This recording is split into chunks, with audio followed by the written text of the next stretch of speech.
A supermarket delivery girl was about to leave the store when a woman with a gun appeared. She brazenly fired shots in front of the store. She was there to find the woman who had an affair with her husband. She shouted for all the men to leave, leaving only the women behind, and then gathered everyone in one place. She called out, "Whoever is having an affair with my husband, come out here." And her husband was the manager of this supermarket. When he saw his wife's actions, the husband was still puzzled, not understanding why she was doing that. He tried to explain to the customers that his wife was suffering from paranoia leading to excessive suspicion, then pointed to the mismatched sandals his wife was wearing. But the wife saw him cheating with her own eyes. Witnessing the betrayal firsthand, he came out of the motel with another woman. Upon hearing this, a customer lost his temper and elbowed him in the face. The situation became increasingly tense, and another customer spoke up, saying that Min would help her find that woman. Outside, the police are also arriving to rescue the victims. Inside the supermarket, chaos continues. When questioned, the wife, who had entered the employee entrance with him, guessed that the person he was involved with was definitely a female employee in the supermarket. The interrogation began, and all three of them had a reason. A man who got married 2 weeks ago, a bachelor, a man who already has a fiancée. But now the husband runs right in front of his wife because he's afraid of being exposed, so he runs out to intervene.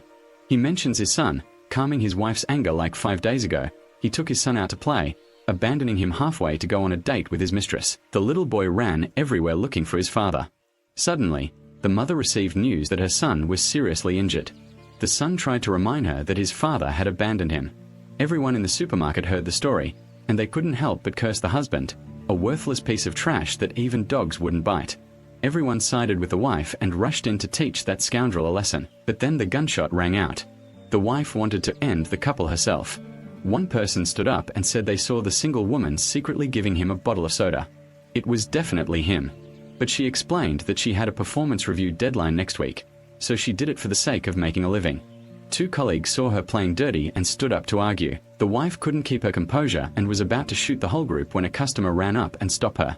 Without hesitation, she pointed directly at the adulterous girl, saying that her fiancé had defended her and demanded proof. When the wife pointed the gun at the husband, he didn't react. But when she pointed it at this person, he immediately stopped her and found suspicious traces from the social media account because the customer scrolled through it for a while. Discovering that the two had dinner and a date on Christmas Day, the female customer gradually pulled out the photo so everyone could see the man's reflection in the spoon. But he didn't recognize himself. Outside, the police rushed in. Fearing being shot, a customer who was once a police officer texted her husband outside to stay put and only come in when it was safe. Then she went and pushed the refrigerator blocking the walkway, causing the fans to applaud loudly. Next, the final proof. This customer ran to both sides to smell the shampoo. They discovered that the scent was the same, the smell from the motel shampoo. The supermarket delivery person heard the smell and immediately knew it was the multi-layered motel. Not only that, seeing a black car regularly parked there, reading the license plate, it was indeed the husband's car. These two even used a used goods buying app to exchange addresses, eat, sleep, and rest together. When they were discovered, there was no denying it anymore. He knelt down and began to defend himself. The couple begged the wife not to betray each other and blame each other. Knowing he couldn't get any money, he ran away. The customer, a former police officer, saw this and pushed the cart towards the scoundrel, causing him to fall, then delivered a blow that knocked him down on the spot. Suddenly, the police arrived. Seeing this, the woman was desperate and had a moment of reflection. She didn't want her son to bear the mark of a criminal. The father is having an affair. The mother is a music contributor. Everyone below felt she was not wrong, loudly defending her. The police fired a warning shot into the air. At that moment, someone snatched the gun away, and the wife was arrested by the police. Before leaving, the guest said to check his phone and received a message that 100 million world had been deposited into his account. It turns out that while he was knocked unconscious, 2 other customers took the opportunity to unlock his phone. His wife and children suffer every day, but he always gives his money to women. Taking advantage of this opportunity, the 2 customers transferred all of his money to his wife. Everyone encouraged her to be strong and live on. Use that money to rebuild her life. That was the best revenge.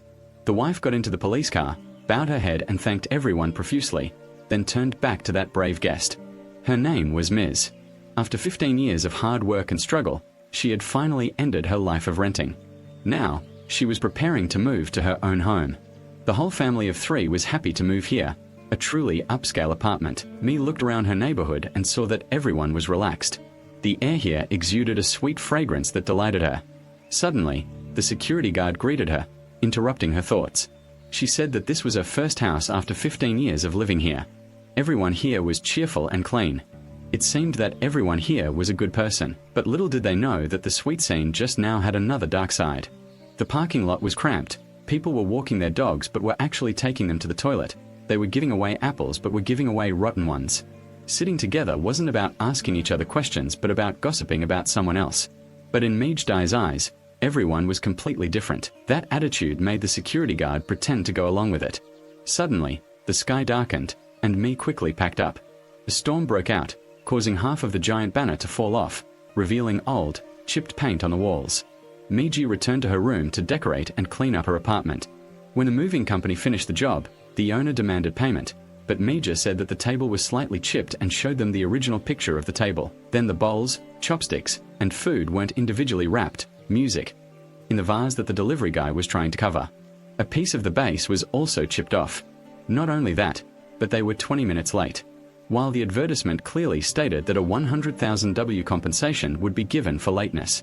Meij even tried to show the delivery company the confirmation message that they arrived on time, but he admitted that they were slightly at fault and reduced the price by 50,000 shipping fee.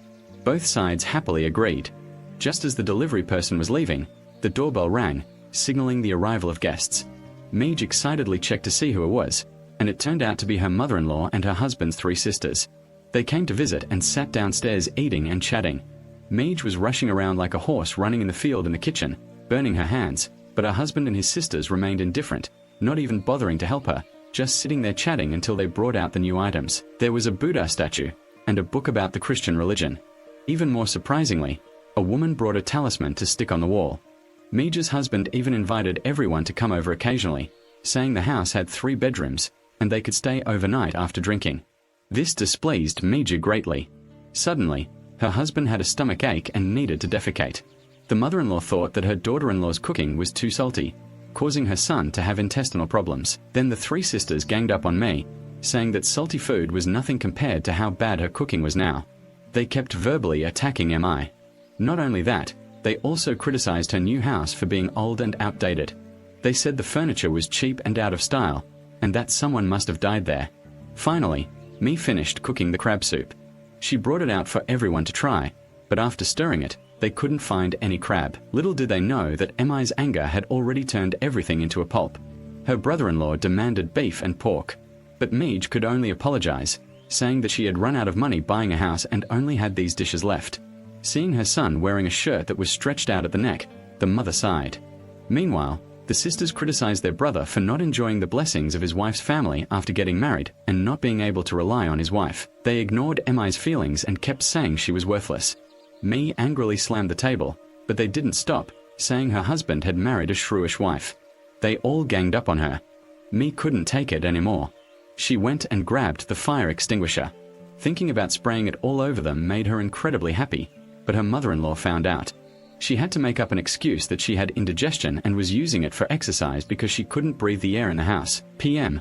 After that incident, the house was cleaned up, sold cheaply, and the next people to move into room 104 were Mi's family. The aunts group had another get-together tonight. They drank beer together, but June was only staring intently at her old wedding photo. She remembered the past, back in 1995, when she was still a young girl selling insurance on the street, but the shop owner didn't like her at all. Meij decided to go to the supermarket to relieve stress, determined to buy all the discounted items today, but ended up going to a barbecue restaurant to try some food.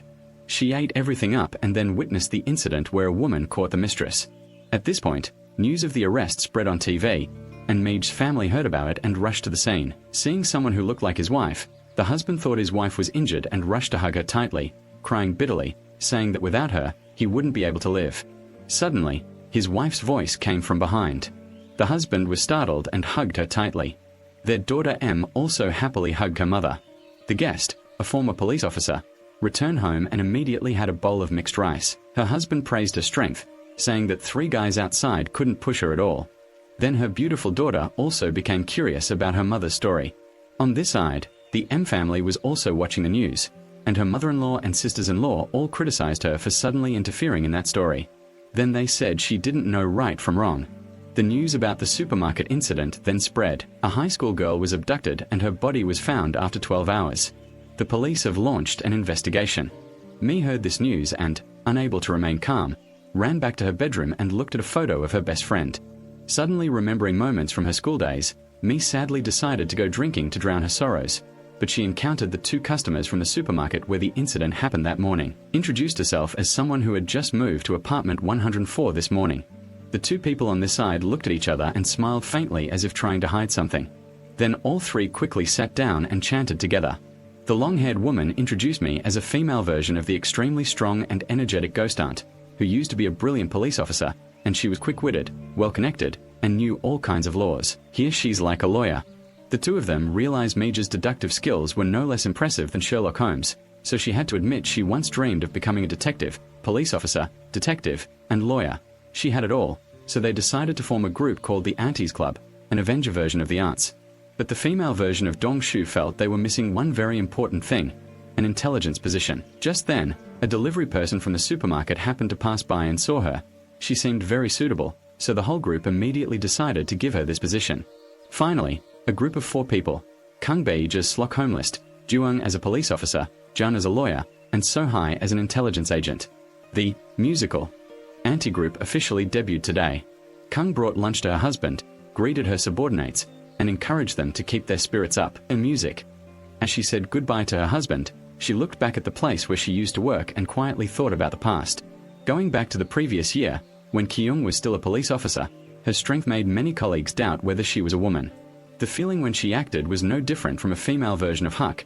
Each time she took action, she terrified the whole team. Everyone joked that whoever marries her should prepare themselves for a more intense sexual encounter than a broken nest, unaware that one of them had her husband present. Because it was a workplace, seriousness was required. Whenever Chu Ki wanted to be intimate with her husband, she had to go to a place where only the two of them were present. But when things got intense, fearing discovery, she quickly pushed her husband to the ground. Upon receiving information, the leader of a wanted gang appeared. So the whole group set off together. When splitting up to act, Chu Kyung went straight inside alone. At this time, the guys were choosing beautiful peaches for themselves, and when they saw her, they mistook her for the chef and started laughing at each other. Kyung approached the gang leader, used one finger to open the bottle of liquor, and slowly poured it for him. She held up the pumpkin and loudly introduced herself as being from the Major Crimes Unit 2 of the police station, not a cook. Having just declared that today was his death anniversary, Kyung lunged forward like a storm, throwing the first punch without missing a beat. She was alone, facing a dozen tall, muscular men all by herself. The sounds of punches and kicks, and the crashing of broken furniture echoed through the room like a storm raging outside. Her husband and a younger brother could only stand guard at the door. Meanwhile, Kyung inside was frantically taking care of each man, taking advantage of any momentary lapse in concentration. A fat man escaped outside, but Kyung chased after him immediately. She ran towards the rooftop, unaware that he was right behind her. Just then, her husband arrived. He fired a warning shot, causing the man to stop. Thinking they had caught the fat man, they were surprised to find that he had a knife hidden under his foot and unexpectedly dodged the shot. Her husband instinctively fired back, and the bullet hit him. Upon checking, they discovered he had died from the wound. Both were confused and didn't know what to do. Fearing her husband would be implicated, Kyung snatched the gun from his hand and took all the responsibility upon herself. But her husband disagreed because this incident could ruin her career. Nevertheless, Kyung resolutely took all the blame upon herself, just so he wouldn't have to give up his job. To this day, she doesn't regret her decision at all. Upon returning to the apartment building, Kyung and Mi encountered the chairwoman of the Residents Association, who seemed upset about something. They approached her to inquire and learned that the gleaming red car parked in front had occupied 2 parking spaces for 3 weeks, untouched and with no one knowing who the owner was, leaving her with no place to park. Kyung thought this was an extremely unethical act and the person who parked the car should be tracked down immediately. After saying that, the two of them went to Jun's shop. Just then, So-hai was passing by on her delivery trip and conveniently stopped by. They quickly gathered together and listened as Kung and Mi recounted how the red car had occupied 2 parking spaces for the past 3 weeks. Hearing this, So-hai immediately recognized the red BMW. He had only moved here 3 weeks ago and a few days earlier had caused a parking incident that had stirred up the whole neighborhood. His parallel parking prevented anyone from getting their car out, causing the chairman of the association to miss his son's wedding. The vegetable vendor couldn't get his goods out, and his sick son couldn't get to the hospital. He really is the parking vandal. Moreover, she saw that he's a professional urinator in the residential area, smokes in the children's play area, and doesn't even sort his trash. As soon as the story ended, everyone gasped in outrage. Furthermore, So-hai also saw that his face was that of a genuine thug covered in tattoos. The next morning, Kyung was walking with Miji when she discovered that her beloved car was covered in chewing gum. Not knowing who dared do this to her, she encountered the couple who owned the red BMW. The man was delighted to see the car covered in chewing gum. He even warned her that if she didn't want anyone to take revenge on her, she shouldn't cause trouble. The ambiguous statement made Miji, standing outside, somewhat suspicious as she was confused about who was responsible. Miji told Kyung that she knew who it was. After saying that, the two went to Jun's convenience store to ask her about a type of chewing gum. Miji asked if anyone with a large build, a big belly, and no neck had bought more gum than usual. Jun confirmed that there was such a person, and immediately knew that the fat guy was up to something. The three of them gathered together. Miji was right, because the gum residue was sticky. The car was bright red, which proves that the candy contained a lot of food coloring. Moreover, while talking, she also saw that both of their tongues were very red. So the culprit has been identified, and the next plan is to get revenge on them. She went home to buy some chicken feet for her husband. Knowing his wife's intentions, and seeing her suddenly being so nice, he told her to tell the truth. Seeing her husband's worried expression, Kyung recounted the whole story about her car and hoped he would help her find them. Overwhelmed with paperwork, facing difficult times, and having to help his wife, Kyung grumbled to her. Meanwhile, Mi was having a headache dealing with her husband, who was drunk and completely oblivious to everything, even losing all his money to pay the hired driver and dropping his credit card. Mij went down to the parking lot to look for her card. She spent some time searching in the car, finally finding it. She intended to go up and teach her husband a lesson, but found herself trapped inside, unable to get out because 3 cars surrounded her tightly. It turned out that while Miji was searching for the card, the thug and his accomplices had also arrived. Because Mi had encroached on his parking space, he asked his henchmen to do something inappropriate like that. Mij was inside and couldn't get out no matter which way he tried, and he didn't have his phone, with music, with him. After a while of struggling, the car ran out of battery, everything shut down, and the door wouldn't unlock. Mi, in despair, could only stick his arm out to call for help, and after a while, he met the building's security guard. Mij told the security guard about her situation and asked him to push the red car in front of them back. However, the car's handbrake was engaged, so it couldn't move. They tried to call the owner, but no one answered.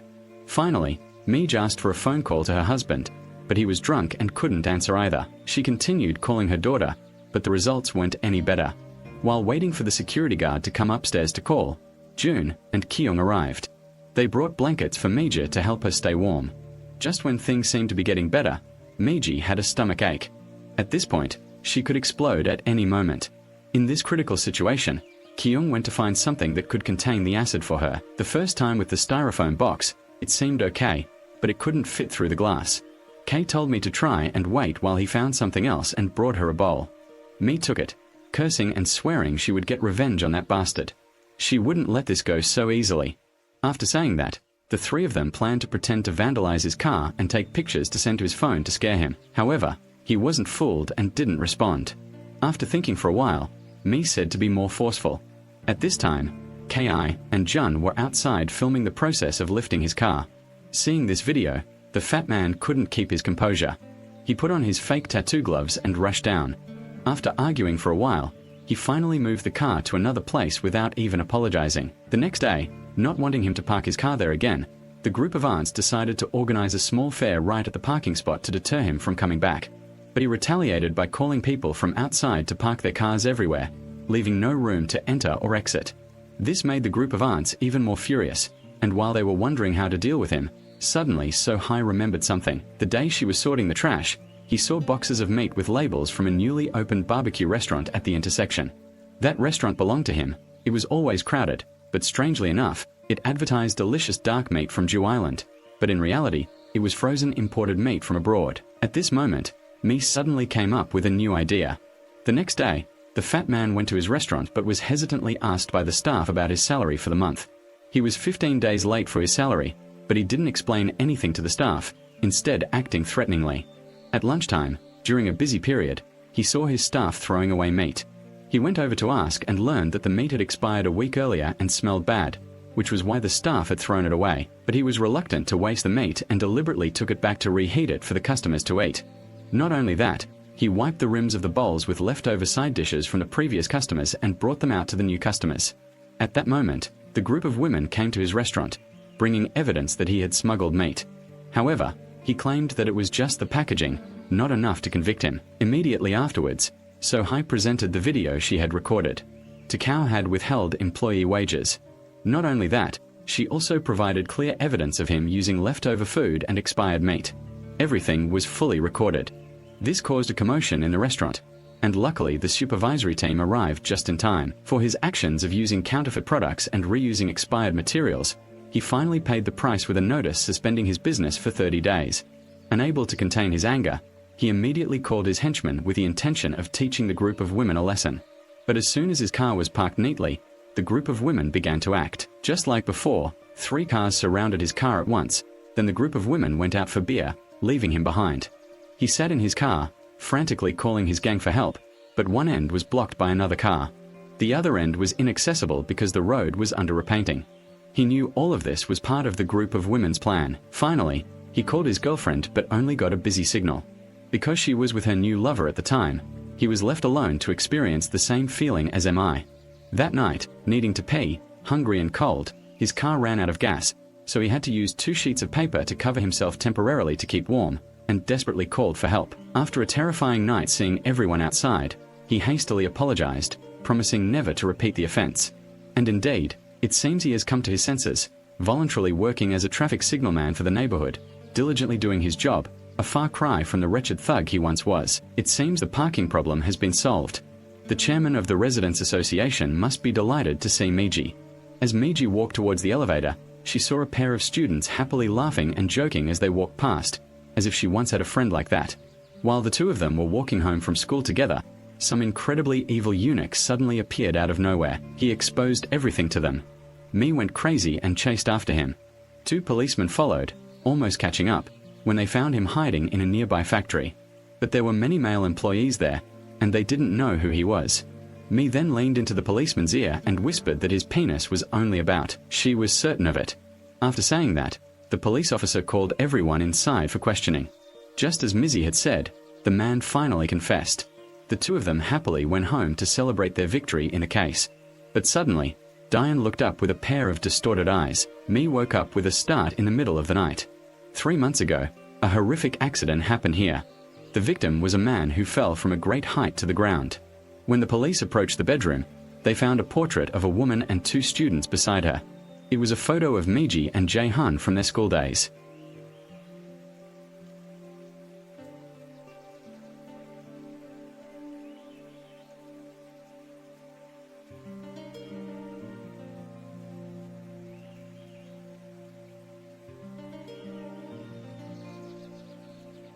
If you have money to buy insurance, you should let me donate it to charity instead. After saying that, he chased her away, but for some reason, she insisted on coming back to sell him insurance. She brought some choco pie cakes to celebrate his birthday, but only received a dismissive sigh in return. Jae-hun wasn't sad or angry at this point. She put the cake down and promised to come back next time. In the evening, the shop owner invited some friends to celebrate his birthday.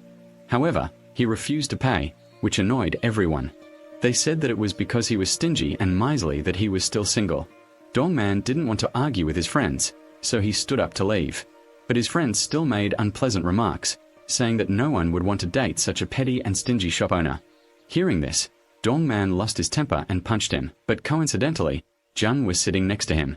She witnessed everything, and without thinking, she went over to Dongman and said that she was his girlfriend. Unexpectedly, a short while later, she closed several insurance deals that same evening. She thanked him, and because of that evening, she became the insurance champion of the month. He was also happy because she had helped him out of trouble. The 2 of them drank a few more glasses together and became husband and wife. But now, Jun only sees this as the hell of a life. Suddenly, minute Yu paid for the box of noodles, his hands clearly showing bruises. Even though he didn't have enough money, Jun happily let him take it. Then she complained to the group of aunts that the boy was truly a pitiful child. His father owned a large company but went bankrupt during the COVID pandemic. His wife cheated on him and left, leaving him to raise the child alone, suffering so much that he ended up with a back injury. Now he's always drunk. After exchanging a few words, the two mothers suddenly remembered it was time to pick up their children and quickly stood up to leave. Kyung went to pick up her daughter, but her daughter wanted to go take some birthday photos with her friends. The two kids asked their mother for permission. Kyung couldn't bring herself to refuse and told her daughter to only be gone for an hour. Just then, her husband called saying he wanted to hear their daughter's voice, but because she didn't want him to know, she pretended that her daughter had gone to sleep. He announced that there was a report about a castration case in the apartment complex. He was worried about his child being in trouble because of his striking resemblance to his father. If the child resembled his mother, he would be less worried. Kyung angrily hung up. At that moment, Mi had just picked up a child and saw Minute Yu struggling with his drunk father. Realizing her friend was in trouble, Han quickly ran to call for help as her mother had instructed. Mi stayed behind to call for emergency services. Luckily, Minute Yu's father was taken to the hospital in time. He bowed his head and thanked Hunji and her mother. Miji also told him to let her know if he encountered any problems. The two of them went home while Minu stayed to take care of his father. But then he received a message saying that he had just been added to a chat group where the bullies at the specialized school used to harass him. Minu fearfully read each message scrolling across the screen. Ki's daughter finally arrived near home, talking to a friend as she walked. Unaware that someone was silently following her, she only sensed something was wrong when the lights flickered and then went out completely. Minu quickened her pace, telling her friend not to turn off her phone, and ran, but the person behind her also sped up to catch up. In a panic, she dropped her bracelet. The stalker stopped, bent down to pick up the chain, and disappeared. The next morning, at the school cafeteria, some students made Hui Minu stand at the back of the line. Hun was about to speak up but was stopped by her best friend. She didn't want Hun to get into trouble. Then, when they sat down at the table, Minu couldn't even eat properly. Those cheeky guys kept bothering Minu. Hun couldn't stand it anymore and went to stop them, but they laughed at her, thinking she was a loving couple protecting each other.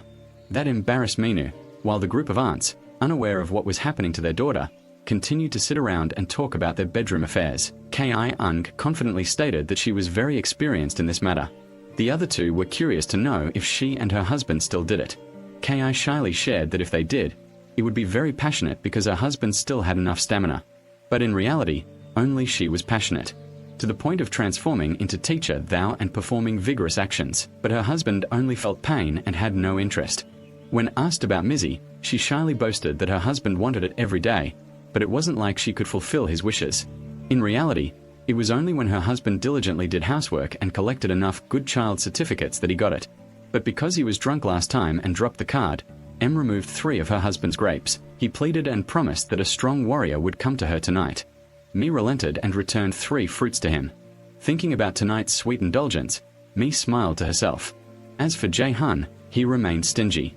His miserly nature from his youth hadn't changed. He saved water, saved gas, even his wife's needs. For her, there was nothing to tell. At this time, Minute Yu went to June's convenience store to buy a pack of cigarettes, but because he was still a student, she couldn't give them to him. Although he lied and said he was buying them for his father, June still didn't agree. Suddenly, a group of children walked in. Minute Yu, haunted by the words of those girls, took advantage of the opportunity to steal the pack of cigarettes and ran as fast as he could to where they were. They made Minute Yu hold out her hand to pretend to be an ashtray, but before they could act, they were discovered by Mija's husband. These guys were very rude. They grabbed Mija's husband by the neck and started yelling at him. The two sides kept struggling and wouldn't let go. Just then, Hun walked by and realized he was a father, so they provoked him even more. But Hun's father couldn't hit him either, because he threatened to send him to jail. Then a punch was about to land in his face when it was stopped by Kyung. She appeared just in time to rescue the father and son. Not only that, this auntie also took care of the little kids without missing a beat, punching and slapping them. They thought she was a fat, easy-to-fall-for girl, but they were scared to death by her antics. Finally, the whole group had to run away, hurrying without daring to look back, leaving behind a backpack. Hun ran to pick it up and found it belonged to Minute Yu. When she returned home, her father told her to just give the things to him and stay away.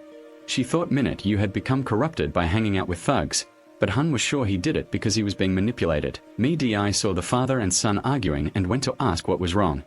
Hwan recounted everything, saying he was being bullied at school. Hearing this, Mij wanted her daughter to help the boy, at least by informing the teacher. But that wouldn't solve anything. If she got involved, she might get bullied too. Before going to bed, Mija's husband was still thinking about what had just happened. He felt extremely embarrassed in front of his daughter. Just then, Mi entered the room, wearing sexy pajamas. She softly called out, "No," but because he wasn't in a good mood, he promised to wait until my MOT was fully recovered before they could harvest together. Mi then promised that a strong warrior would come to her tonight. Utter nonsense, Mi mumbled. Her husband just covered his face and cried. That warrior is dead tonight. Mi didn't go to sleep but went to meet her aunts. She plucked grapes one by one and gobbled them down continuously. Kyung, on the other hand, had aching neck, shoulders, and back all over her body. She recounted how she met the students smoking that afternoon and taught them a lesson. At this point, Ms. Jaehan remembered that she had lost her pack of Thanglong cigarettes after Minute Yu went in to ask to buy some. Mentioning Minute Yu's name, Kyung immediately remembered his backpack that had fallen there. She thought that the gentle boy was associating with bad people. But Mija spoke up, saying that he was like that because he was harassed. Meanwhile, Minu was cleaning up the mess left by his father when he received a message from the harassers. They made him take pictures of the homeroom teacher's underwear to send to them. Minute Yu couldn't concentrate on his studies. Although he didn't want to, he was forced to comply and was tricked into telling the teacher. So Minute Yu had to bear all the blame. He had to go see the teacher and was scolded severely, but he couldn't explain himself. He told the truth, only able to shed tears, and even when he left, he couldn't escape those thugs. They slapped him in the face, forced him to go to karaoke, and then grabbed him by the neck and dragged him away. The mothers across the street witnessed this and recorded everything on video as evidence. They followed them all the way to the karaoke bar, meticulously searching each room. Seeing Minute Yu being harassed inside, they kept kicking him and forcing him to give them money for singing. Kyung outside was itching with impatience and wanted to beat them to a pulp, but the girls stopped her in time, fearing it would affect their big plan, and drag her outside. Suddenly, they saw Minute Yu leaving. They followed behind, while Minute Yu, like a lost soul, walked ahead, crossing the road without stopping. Seeing the imminent danger, Miu rushed forward, using her body to shield herself from the impending collision. Fortunately, the truck stopped just in time, and everyone panicked and ran after it, feeling as if they had just had a heart attack.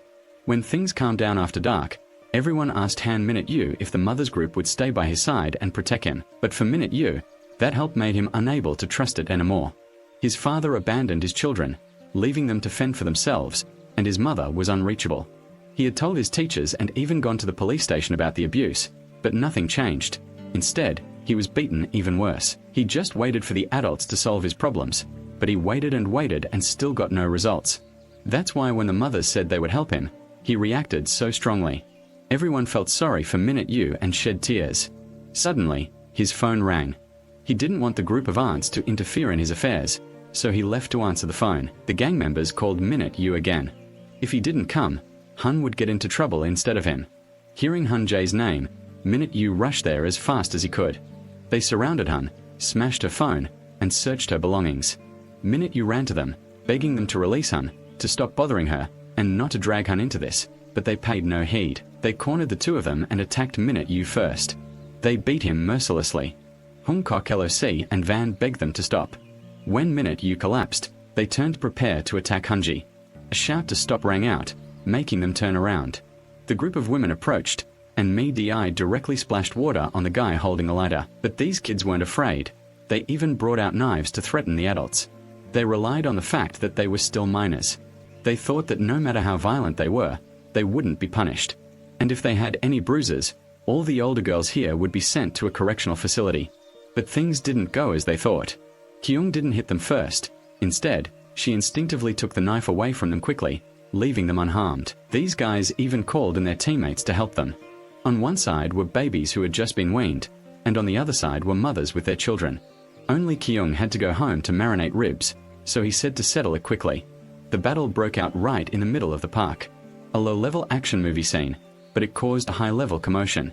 The group of aunties all had their own weapons, except for Kyung, who didn't need to be mentioned. On this side, M and J kissed them so they pounced like frogs.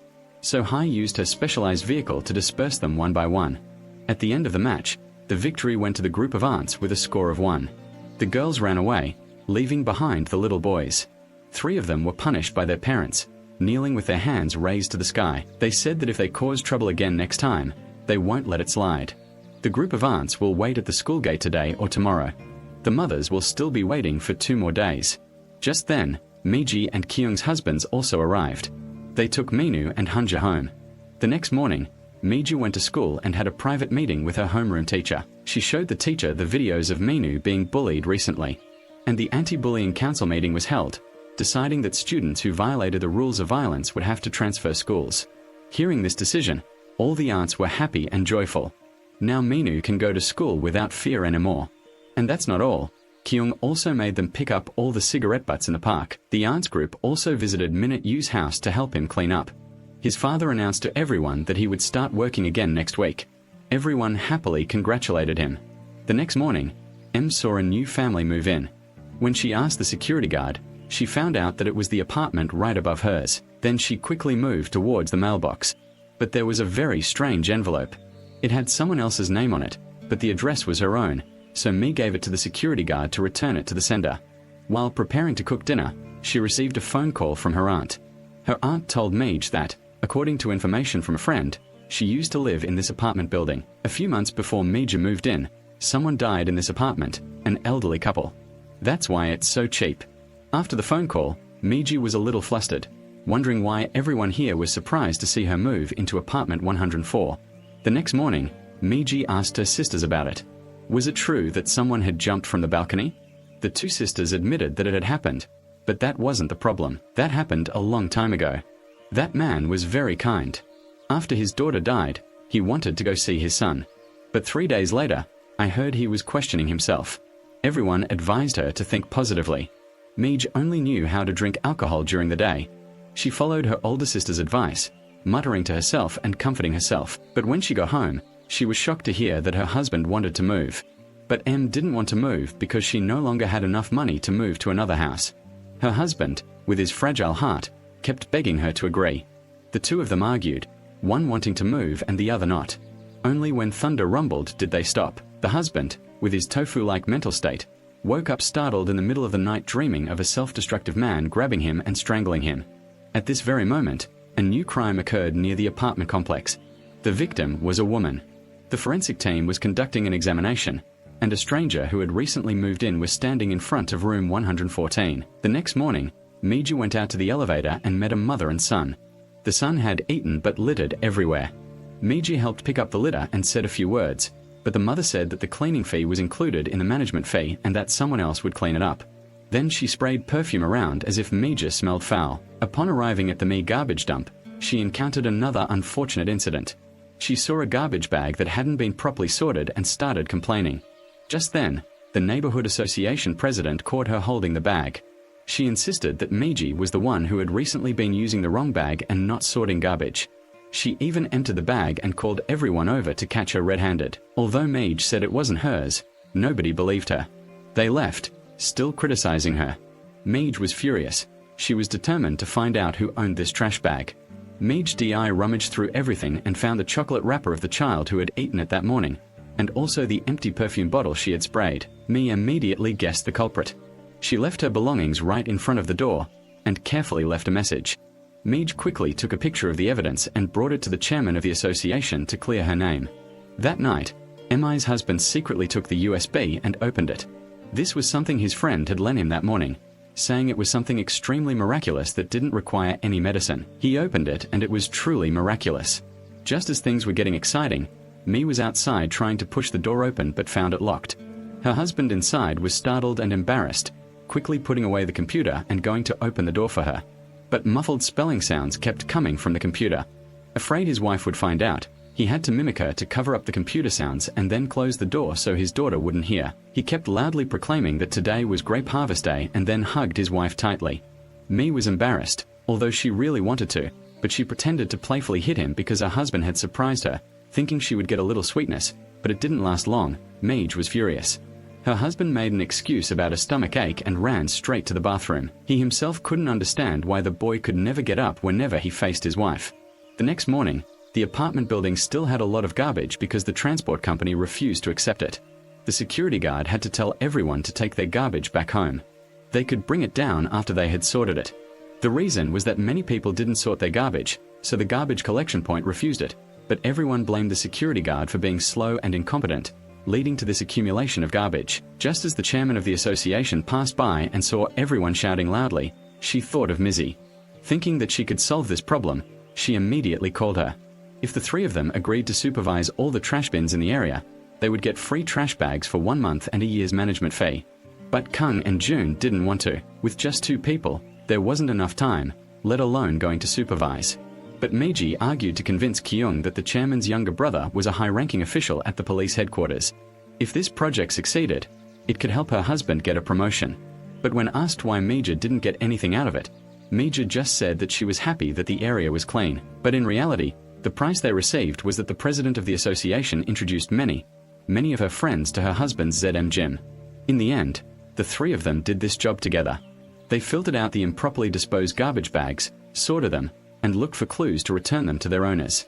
One by one, all the improperly disposed garbage bags were returned by MI's group. Thanks to that, Jae-hun also managed to sell a few orders for herself. As for Kyung, it was like going back to the time when she was a police officer eating kimbap and chasing criminals who threw garbage in their cars. Finally, she caught one guy, chased after him, and threw the bag of garbage back to him.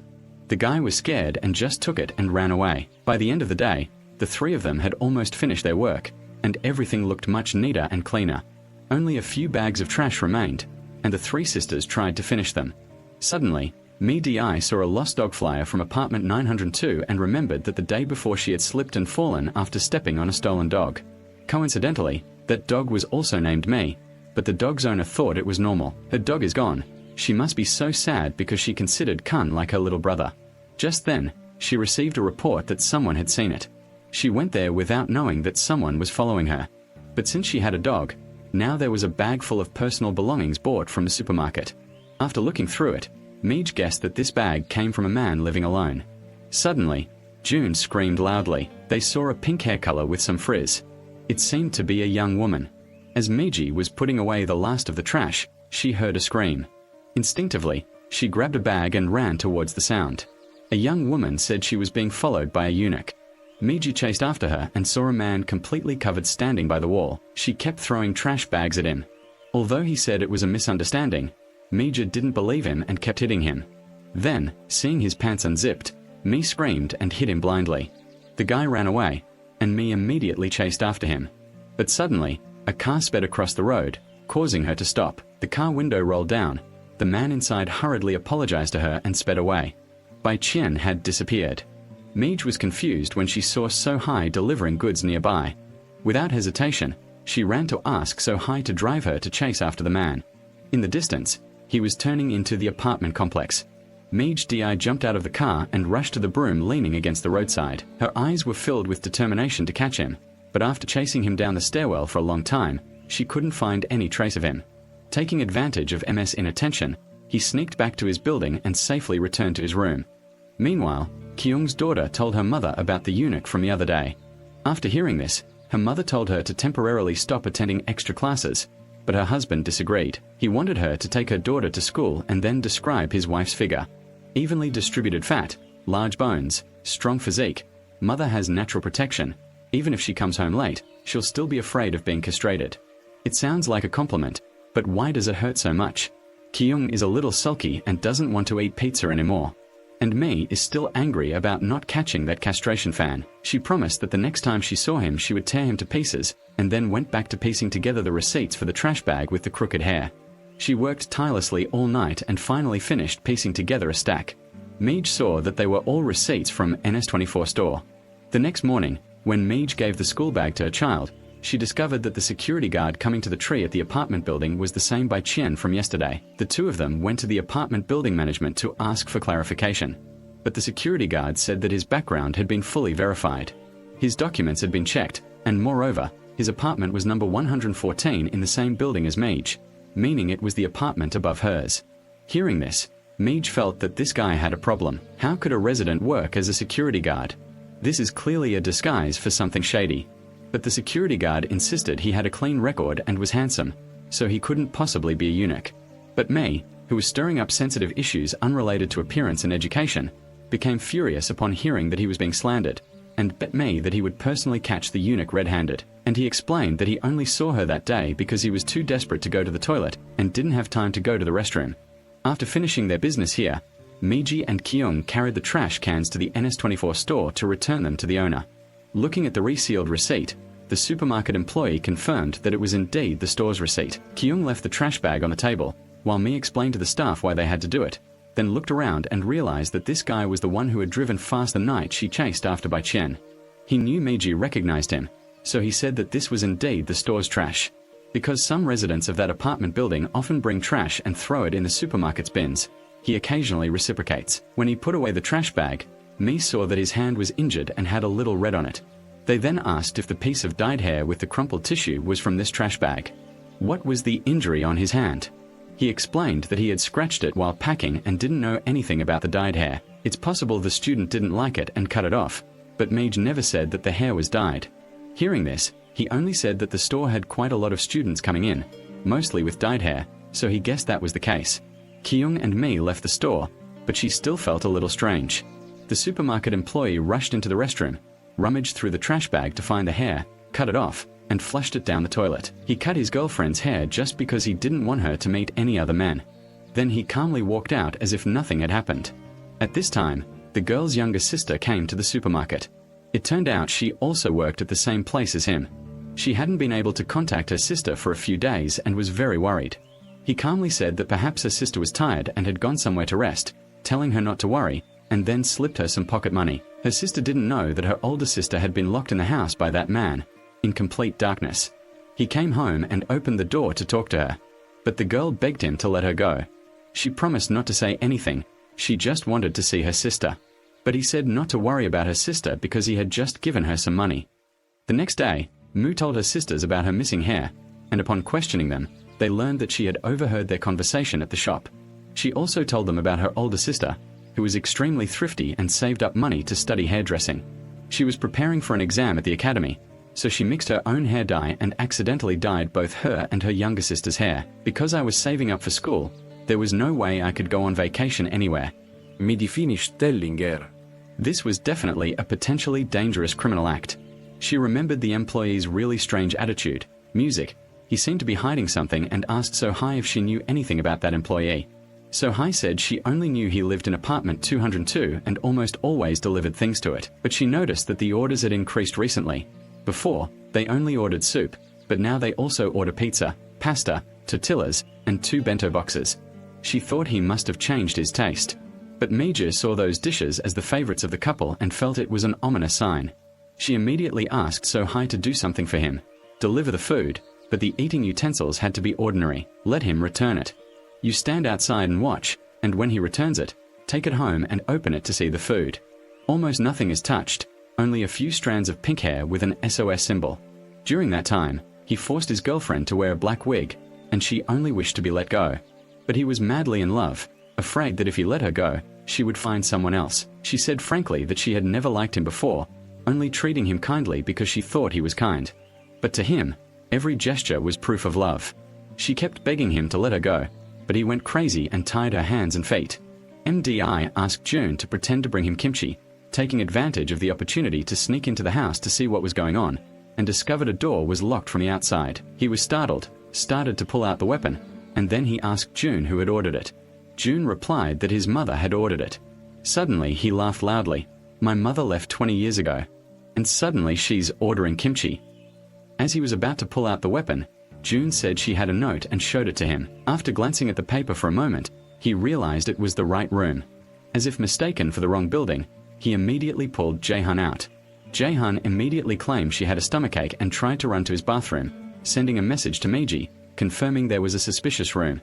After receiving the message, Meiji and Kyung downstairs called him, saying his car had been hit by another car, with the intention of luring him away from the house, then quickly rushed to the stairwell and pressed each floor one by one to buy him more time to get down. As soon as he left, Jun ran out and opened the door for the two of them to come in. Meij Di quickly told everyone to finish their work because he only had about 6 minutes to get to the parking lot. Then they all ran to that room. They knocked on the door so she could hear. Inside, Dung also signaled to everyone outside that she was in there. The three of them hurriedly searched for the key to open the door. Kyung didn't want to waste time, so he was about to use the frame to break the lock when he noticed the key had fallen. Finally, they managed to open the door and rescue Haidang. At this time, the man went down to the parking lot and discovered that his car hadn't been damaged. Knowing something was wrong, he rushed back to his room, but when he opened the door, It was blocked by the lock from the inside. Jae-hun quickly locked the door in case he came up early. The ambulance had also arrived, and he tried to run away, but Kyung blocked his way. She punched him to vent her anger and then kicked him, causing him to fall flat on the ground. Then he got up and escaped via the stairwell, running down to the parking lot to hide from her, but he was still discovered. Kyung chased after him frantically, vowing to catch him with her own hands. Then her husband saw her and thought she was causing trouble and chased after her. She told him to run to the other side to block him. When he reached a dead end and didn't know where to go, he hid in the parking lot of another building and secretly grabbed a wooden stick, taking advantage of the opportunity to rush out. But her husband managed to block the blow and immediately subdued him in a flash. Kyung took the handcuffs, full of memories, from her husband's jacket so he could lock him up and take him to the police station. Meanwhile, Hae-dung had also received timely medical attention, and the group of aunts finally saved Hae-dung, so the three of them were extremely happy. They arranged to meet at a pub to celebrate. The whole team worked really hard to achieve this. Everyone praised Jae-hun's acting, saying she was like the best actress at the Blue Dragon Awards. Then they asked if Kyung's injury was serious, but to her it was just a minor scratch. No wonder she's called the female version of Ma Dong-seok's. Kyung is brave. Even though the villain has weapons, she still confronts them directly. That makes me admire her greatly. After saying that, So-hae is nowhere to be seen. Mi said she invited her, but she refused because she was busy. Lately, her background seems a bit mysterious, so Jae-hun said there's a rumor about her. She owns assets worth billions but lives very frugally to invest her money and has now bought land in her hometown. Just as So-hae was at the hospital, she was worried about a child who was in critical condition. Fortunately, the child was out of danger. So-hae went to visit, placed a box of cakes in the child's hands, her face filled with pity, and hugged the child. Meanwhile, this guy had been taken to the police station but still insisted that his actions were protection, not detention. Then he started shouting wildly in the cell. Only when the pillow was thrown at his head by the thugs did he shut his mouth. The group of aunts dispersed, and Kyung, tired, fell asleep on the bed without realizing it. Her husband came over to take the blanket but accidentally pulled it off her, but because it was too heavy, he was thrown backward and hit his back against the cupboard door. But when she didn't know he was like that, she only asked why he was sitting there, feeling like he was about to die in his own home. He just threw the blanket over his wife. On this side, Mi heard her husband muttering in his sleep, liking the taste of vanilla. She jumped up, saw Koge, and searched her husband's jacket pocket, finding a receipt from a coffee shop near the gym. Opening it, she saw that the drink was vanilla, different from his usual taste. Suddenly, Mi's phone buzzed with a message. She quickly grabbed it to check and discovered that her phone password had been changed. Sitting with her arms crossed, she thought for a while, then decided to follow her husband the next day. She went to the gym dressed in a completely covered outfit and hid in a corner. Seeing her husband instructing the girls, and immediately noticing the beautiful women around him, she looked down at her own clothes, which were covered in grease. Then, when he was instructing another girl, it involved physical contact. This made Mija jealous. At the end of the training session, her husband was surrounded by students talking to him and offering him drinks, while Meiji, from afar, kept squinting. Just as she was about to stand up to continue watching, Mija's phone suddenly rang with a call from her friend. Her teacher had passed away. Meiji quietly went to pay her respects but met another old friend. She showed clear signs of displeasure and resentment towards Meiji, and told her about Jun's mother. Meiji herself had died from self-reflection. Although she said she understood Meiji would be heartbroken, she still couldn't forgive her. After saying this, she turned and left. Mentioning June, Mi couldn't control her emotions. Tears silently fell as she went to the pub. Meiji drank alcohol indiscriminately, each sip bitter and painful. She couldn't stop thinking about that day. The day everything began 22 years ago. The rescue team recovered June's body from the reservoir after she had been missing for 3 months. She was still wearing the matching ring with Meiji. Her neck was tightly bound with a red ribbon. Meiji heard the news and rushed over. She disappeared while accompanying Meiji to the abandoned psychiatric hospital near the school. Jae-hun cried for Meiji's help but couldn't. Because of this, Jae-hun's mother hated her intensely. She resented her for not returning with her daughter, and the fact that Mi was the only one who came back only deepened her resentment. Meiji looked at Jae-hun one last time with heartache. She cried loudly, repeatedly apologizing. Even now, she is still criticized by her classmates. At school, she is talked about behind her back. They blamed her for taking June to a dangerous place and then surviving and returning alone. When everyone saw Meiji, they all considered her a bad person. Meiji screamed in distress and hid her own heart. She was drunk and spilled alcohol on the ground, staggering home. She walked and talked on the phone with her daughter, unaware that a woman being stalked by Bai Chen was following her from behind. He wore a black hooded sweatshirt that pulled down completely, silently approached the girl, and then suddenly and violently pulled down his pants. At the same time, a call to the police was made. Without hesitation, Ki's husband and his gang members immediately stood up and acted. Just then, Uncle Kim, the security guard, saw a man in a black shirt and approached him to ask, but he didn't answer. The uncle immediately called the police, but he snatched the phone back. Finally, he took off his hat to look and realized it was his student. It turned out that he and security guard Kim had a teacher-student relationship. When he applied for this job, security guard Kim was on 3 days off, so he didn't know he was working here. He didn't want to have anything to do with him. That's why he had to secretly rent an apartment here. Instead of him being fired from the school 10 years ago, he came here to repay the favor and take care of the teacher. But security guard Kim didn't need him before leaving, and he even told him not to pretend to know him. The next morning, the building manager's drain was clogged, so he called security guard Kim to unclog it.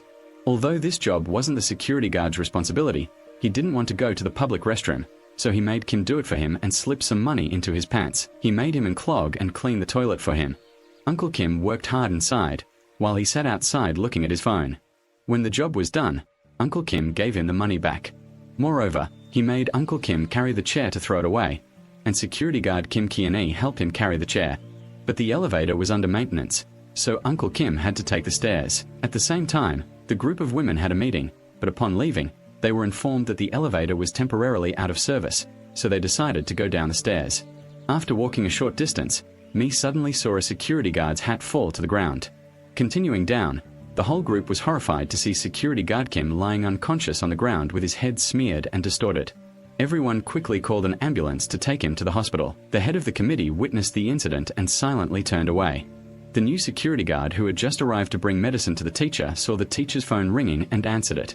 The person on the other end of the line was asking about Mr. Kim because they knew he had been in an accident. He was about to leave when Mi stopped him. She returned Mr. Kim's hat, and upon seeing him, she pressed him to find out if they had caught the eunuch yet, still suspecting that he was the culprit. But because he was in a hurry, he had to run away. But when he got to the door of the room, he found the head of the department inside, and he heard the whole story about why Mr. Nga and was there. Before leaving, he even threw an envelope at him. He was so despicable that he made Uncle Kim tell everyone that he threw the chair away, but because he felt sorry for it, security guard Kim picked it up and threw it away. Opening the envelope, Uncle Kim looked at the 100,000 yuan with bitterness. At this moment, Wang Jiyu walked in and scolded Uncle Kim for being old and reckless. But seeing him, Uncle Kim didn't want to see him. In his life, he was just a passerby. He hoped Wang Jiyu wouldn't care anymore. But for Wang Jiyu, the fact that Uncle Kim knelt down and took all the responsibility for his poor education in front of the teachers and parents who demanded his expulsion, then left him there, made it impossible for him to sleep soundly. He promised he would repay this kindness. Over at apartment 902 in this apartment building, a stranger sneaked in. Inside was the room of the girl whose dog, Mi, had gone missing. He went straight into the bedroom, took a picture from the table, but accidentally dropped a button. A while later, the girl returned home crying because she couldn't find her dog, who had just gone into the bedroom, and called out for its help. Suddenly realizing her photo was missing, she frantically searched around and discovered a strange button on the floor, immediately realizing someone had broken in. Just then, her phone rang. Someone reported seeing her dog and was overjoyed. She rushed to the meeting place but sadly returned because it wasn't her. Unbeknownst to her, the stranger was following closely behind. A short time later, she lay motionless in the bathtub, her body soaked and her neck bruised. He coldly put her down, opened the valve to release the water, filling and submerging everything. The next morning, because Uncle Kim was still in the hospital, Wang Gu took over managing Area 123 for him. Opening the valve was a chase after the student who stole the phone, but this guy wasn't afraid and even kicked back. He had to grab his leg and spin him around and hit him on the head repeatedly. The frightened student ran away, picked up the phone, and returned it to Kyung's daughter. Mi, hiding behind, witnessed everything and jumped up when she saw him. Wang Gu quickly snatched Mi's bag, intending to carry it for her, but didn't notice the car speeding towards them. The plastic bag flew into the air and then landed directly on Mija's face. Wang Gu rushed over but was hit by her throw. Mi recounted what had just happened to the other sisters, and even the sight of eggs made her nauseous.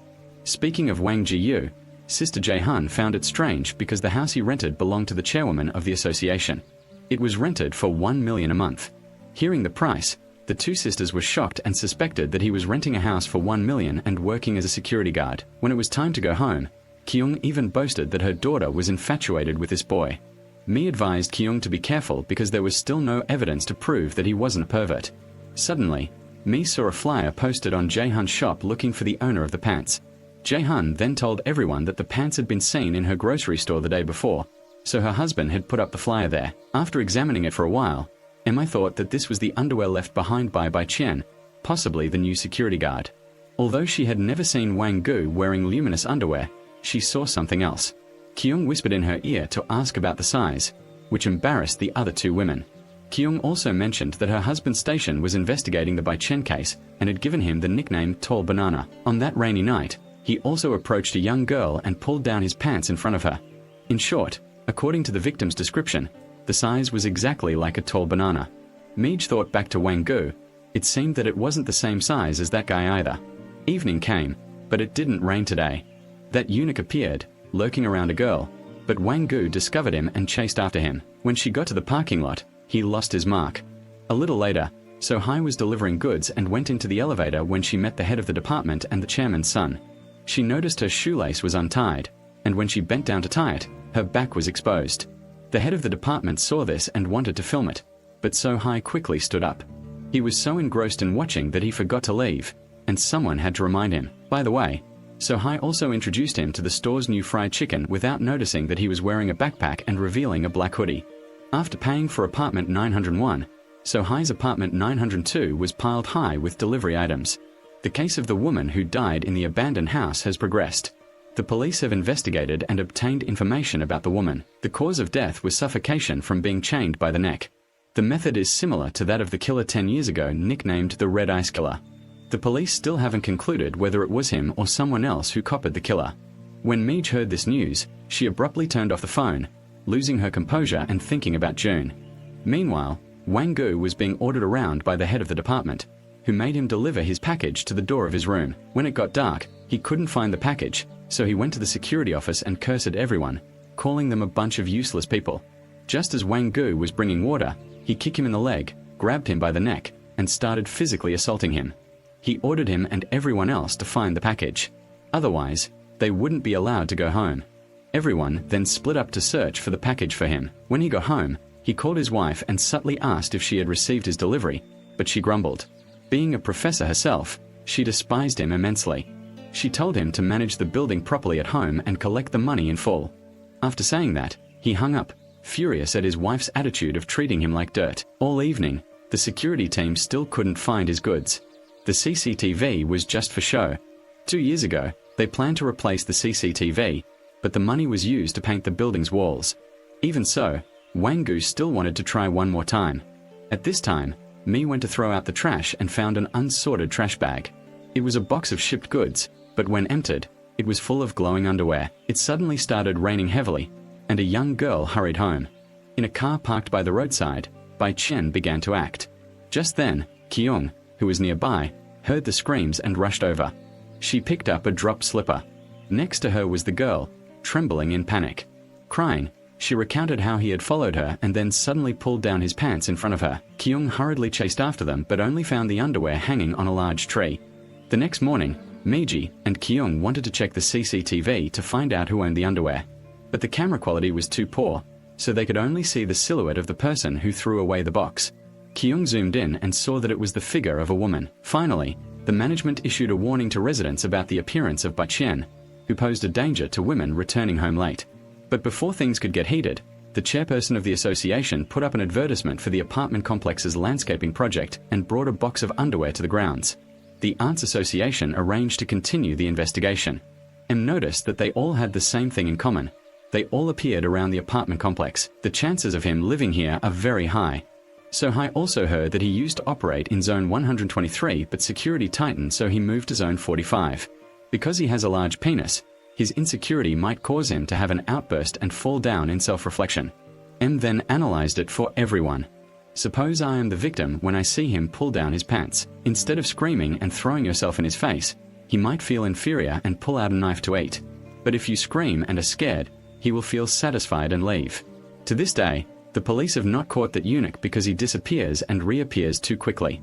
In addition, the CCTV system is only for decoration and of poor quality, making it even harder to track him down. At this point, Mi confirmed that he had definitely taken advantage of this point to commit the crime. This proves that he really wanted this apartment complex. As for the discarded liner, it could have been his wife or mother who did it. In the evening, So-hai continued delivering goods and went to apartment 902 again. The furniture was still there, everything was unchanged. So-hai was curious and peeked inside but couldn't see anything, then rang the doorbell but there was no response. Suddenly, a phone vibrated, but it wasn't her phone. The voice was very close to So-hai, but she couldn't see who it was.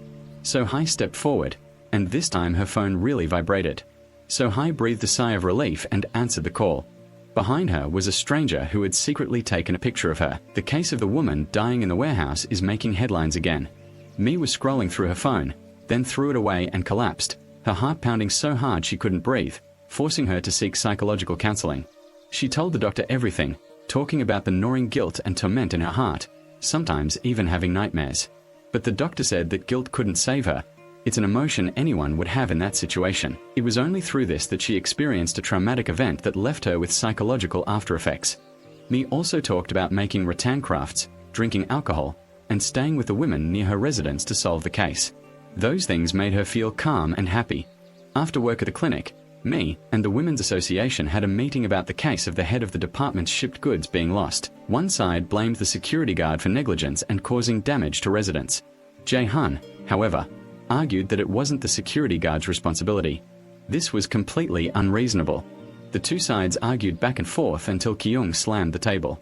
At this point, the head of the department spoke up, saying that managing goods wasn't within the scope of their job, but morally, they should still have some responsibility. She will not let anyone ruin the reputation of this apartment complex. At this point, Meej stated that the underlying cause would be another problem, namely that the CCTV was too old and needed replacing. Bai Qian was running around and dropping her pants indiscriminately, but a resident argued that it was unnecessary. Instead of replacing the CCTV, it would be more important to use that money for the apartment complex's landscaping, because it affects the selling price and the name Bai Qian is nothing to be afraid of. Don't overreact. Then the women laughed together. Suddenly the lights went out. Wang Gu pulled down his pants for the women to see. Everyone screamed and threw things at him. It turned out that Meiji had previously managed to persuade him to cooperate with her to teach the women a lesson before being kicked out. He spoke in a way that made everyone understand that changing the CCTV was more important than changing the landscape, and that the true value of this building came from the basics and common sense. At this point, everyone applauded loudly. So the chairman decided that this matter would be discussed again later. Meij noticed that the name of the worshipper, Thien Thuong, appeared on rainy days. She then asked Wang Gu about the times the victims had reported seeing tall bananas. Wang Gu read out the dates, and Meija checked the weather and realized that the common feature of all these days was gloomy and rainy. Coincidentally, the weather was the same today, so they devised a plan to catch the eunuch today. Sister Jae-hun disguised herself as a girl in a red dress, covering a row. Kyung and Mi followed behind to protect her. But judging by Jun's gait, they thought that Bai Qian would probably ignore this sister. A moment later, Bai Qian appeared, but instead of following Jun, he followed the girl in the pink dress. He quickly pulled down his pants, but when he turned around, it wasn't a beautiful girl, but Wang Gu disguised as a woman. He ran to grab the old man, but because of his pants, he couldn't run fast and was eventually surrounded by the group of aunties. They took out their phones to record it as evidence and held him back. But when they took off his hat, they were all surprised by the culprit. He was the head of the apartment building, and he knelt down in shame. Sister Jae-hun had to put his wig back on as a small consolation. They were all taken to the police station for questioning. He claimed he suffered from behavioral control disorder, and that he couldn't control himself under pressure. He said he was only wearing fluorescent underwear and running around, causing no harm to anyone, so he considered his crime to be minor. Kyung slammed the table and listed a series of laws about his crimes to him. His pangshang for showing off was a form of psychological abuse. His feeling of pleasure and satisfaction was a terrible, unforgettable nightmare for the victims. Mi then added. The commotion was so loud that the police had to tell them to be quiet. He told Kyung to go home first, but Kyung wanted to confirm a few more things, so she told him to wait and he went out to answer her husband's call. The head of the department banged his head and then turned to kneel and beg everyone to save him. He lost control because his wife constantly disrespected and criticized him, so he did that a few times to relieve the pressure. Meij said that he had caused trouble in Zone 123 and then ran to Zone 45. Yet he still dared to say it was only a few times. But he still argued back, insisting that he had never been to Zone 45. Sister Di Hun, seeing him stubbornly arguing, mentioned the name Banana, feeling insulted. He confidently insisted that he was not like that at all. He even boasted that his wife liked it very much. The urologist also had to admit it, then suddenly stood up on the table and pulled down his pants to show everyone the evidence. Just then, someone ran in from outside, thinking that his wife needed confirmation on this matter, so Kyung was misunderstood.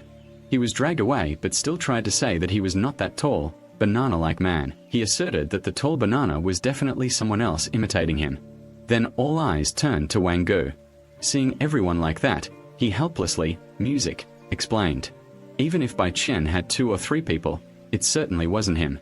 The 4 of them went out to eat and drink because they had successfully solved another case. Wang Gu told everyone about his relationship with bodyguard Kim. He still maintains a teacher-student relationship, so Kyung gave him a like. Jae-hun gave him a piece of cake, thanking him for working so hard tonight. But Mi was different. She asked him why he kept it a secret from everyone and looked at him suspiciously. Seeing this, Wang Gu asked if she was obsessed with lying. A normal person would let this matter go, but she stubbornly refused to believe and suspected others. Kyung and Jun also thought she was overreacting. If she developed this suspicion, she might even suspect her own husband. Meij was so upset she couldn't control her emotions when she heard such words. She spoke loudly and stood up to leave first. Everyone else also left one by one, following Mi immediately afterwards. Wang Gu sat alone, still unable to understand why the delivery box of the department head was missing, unaware that the box had been kicked around and landed in the house next door. The old woman took the box and brought it home. When she opened it, it was full of glowing underwear. Thinking that her husband had gone to the nightclub and indulged in his old habits, she threw it away. That's why the person throwing away the trash had the appearance of a woman. Meij returned home and thought back to Wang Gu and Jun's words, feeling extremely hurt. Suddenly, a message arrived from the old class group. Everyone sent photos of the teacher and classmates. Clicking on each photo, Mi saw Jun's figure, and a wave of anxiety washed over her. Shortness of breath made her lose her composure. In her dream, she also saw Jun's mother tying a knot with Dewey bang rope. The person lying next to her was also her mother. Then memories of the night exploring the abandoned house surfaced. MJ woke up, looked at her husband lying beside her, and breathed a sigh of relief. So-Hai was delivering something to apartment 902 but noticed a man coming out of that room. She wanted to ask him something, but he was hiding behind the stairwell door, holding a utility knife and slowly approaching So-Hai. He slowly walked down towards her. So-Hai heard noises above her head, knowing there was someone suspicious, so she hurriedly ran to the emergency exit, but she was startled to see Wang Gu. Then she told him there was a very suspicious person up there, but when Wang Gu went up and shone his flashlight around, he couldn't see anyone. He thought she must have mistaken something. When So-H left, she saw the stray cat she usually fed. She sat down, petted it for a while, then took out a packet of soup to treat it. The suspicious man who came out of room 902 had been silently observing her from behind all this time. At that moment, a child in Jun's shop wanted a cake but secretly took it. Her husband discovered the cake and demanded it back. The baby panicked and started crying. Jae-hun rushed to comfort the child and explained that she had told the baby to take whatever it wanted. But her husband felt it was wrong. Children should be taught where they go wrong, otherwise they will become spoiled. Jae-hun angrily yelled at her husband and carried the baby back home. The little girl realized her mistake and returned the cake, but the woman didn't take it back. Instead, she gave it to her and told her to let her know beforehand if she wanted anything next time. Just as she was about to beckon, the child's mother returned. She asked her daughter if she had stolen anything. The little girl burst into tears and said, "I'm sorry, Mom," but she just kept hitting her child, even though the baby begged. Jae-hun pulled the child back towards him and yelled at the mother, "Why are you letting your child go hungry like that? No matter how busy you are, don't do that." But she didn't listen. Instead, she threw a bill at Jae-hun and dragged her child away.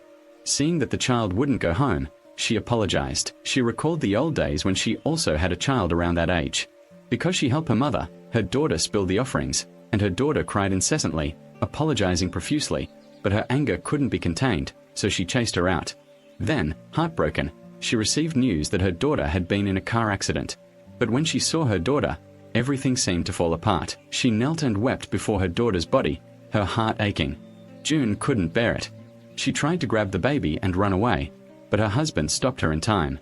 He apologized to the child's mother, explaining that his wife always reacted this way whenever she saw a crying child. She threatened to sue them for child abduction if it happened again. After saying that, she carried her child home. Knowing his wife was still heartbroken over their daughter's death, he comforted her.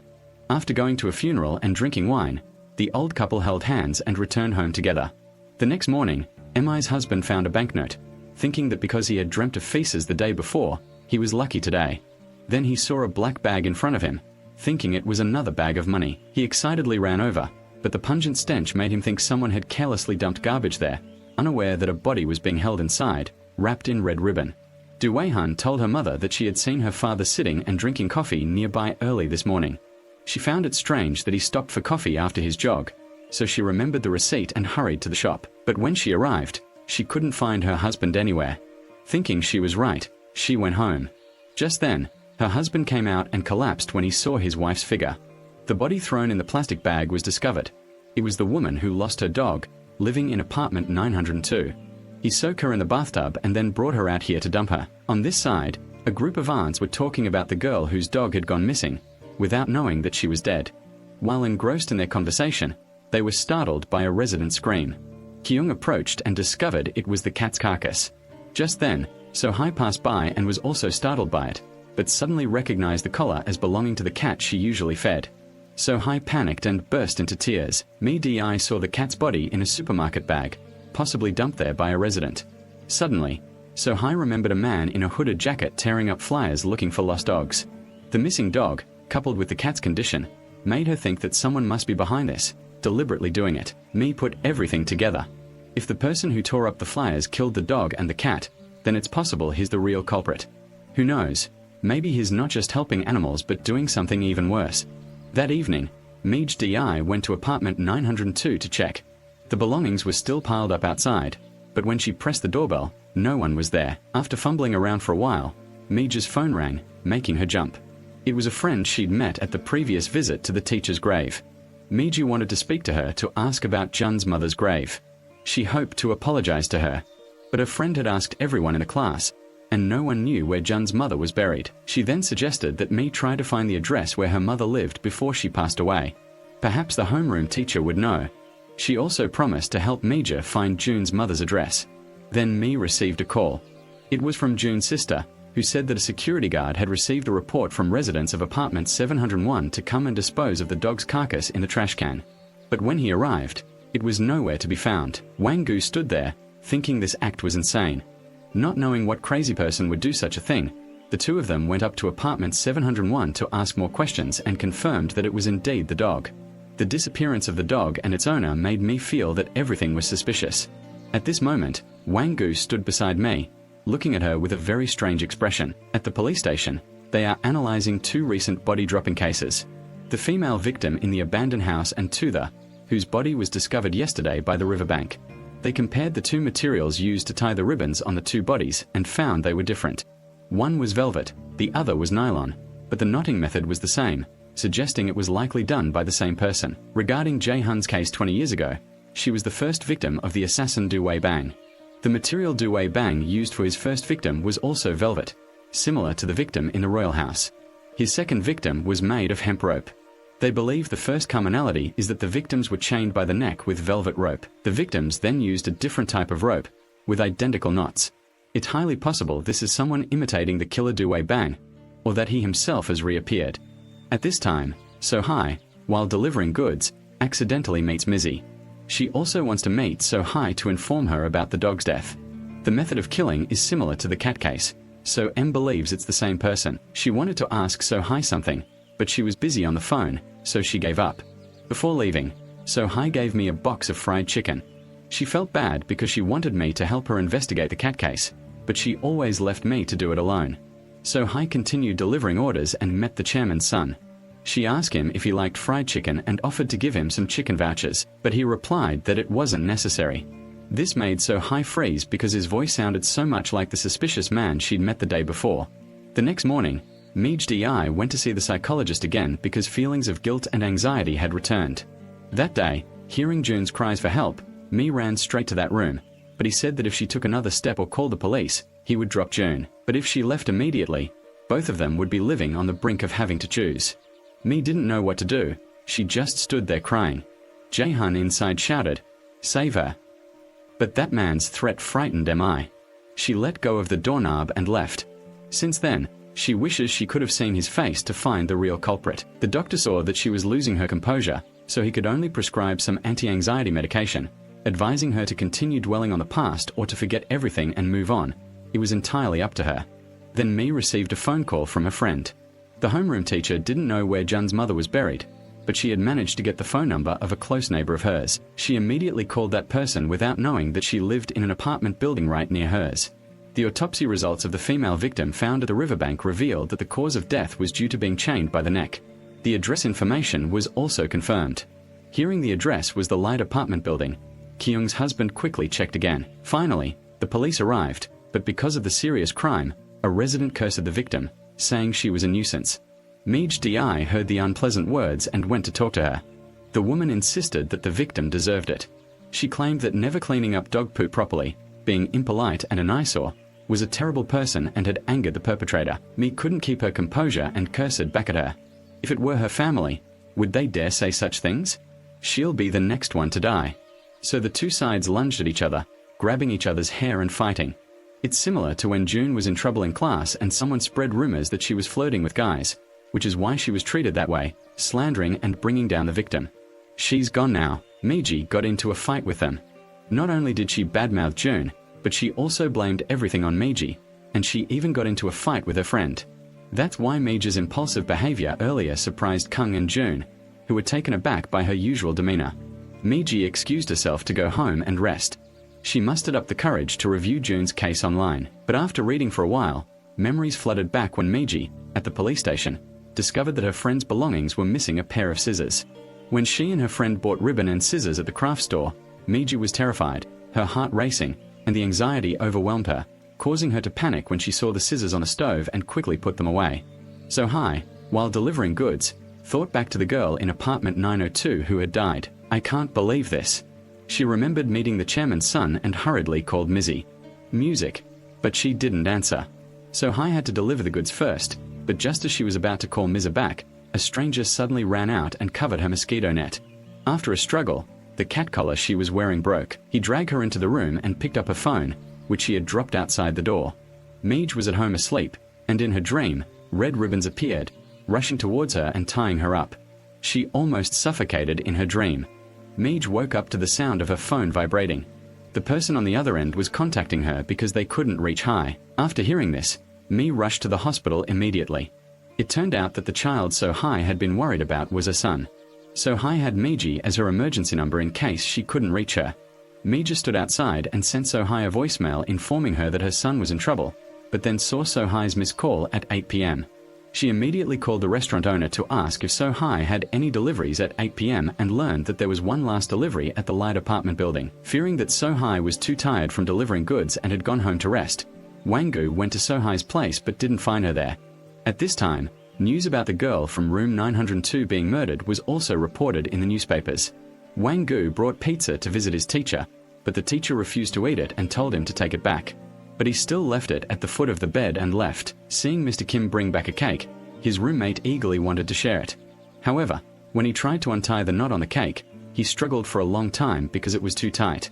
Mr. Kim's eyes clearly showed suspicion towards Wang-gu.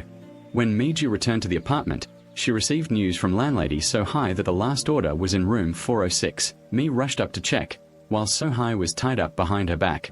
The effects of the anesthesia wore off, and she gradually regained consciousness.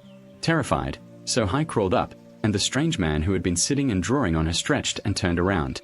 It was the son of the chairman of the association, and the man who had emerged from apartment 902 was also him. Not only that, he admitted to being a pervert, someone who specialized in pulling down women's pants and peeping at them on days when it wasn't raining. He found pleasure in watching other women scream and run away. But June was different. She wasn't like the others. She only provoked him in her drunken state and then left. Before leaving, she reminded him that it was very cold and he should pull up his pants. He mentally misinterpreted it as concern, his shame surging like a spring of ecstasy, but his heart pounded at those words. Hearing So-hai not call out Jae-hun's name but only referring to the girl from room C902, he became furious, his face turning red, and he pulled out a knife and lunged straight at her. So-hai Van begged him to spare her because she had a sick child. But he said to rest assured, this thing wouldn't fall on a person, only on an animal. Hearing this, she realized that the incident with the cat and tearing up the flyer was his doing. He confessed that because the flyer had Jun's phone number, he couldn't let anyone know. When the candle burned out, he whispered that he would send her to the other side so that Jae-hun would no longer be alone. So-hai panicked and screamed for help, but he immediately covered her mouth. She desperately bit his hand, and in that moment, grabbed a utility knife to untie herself.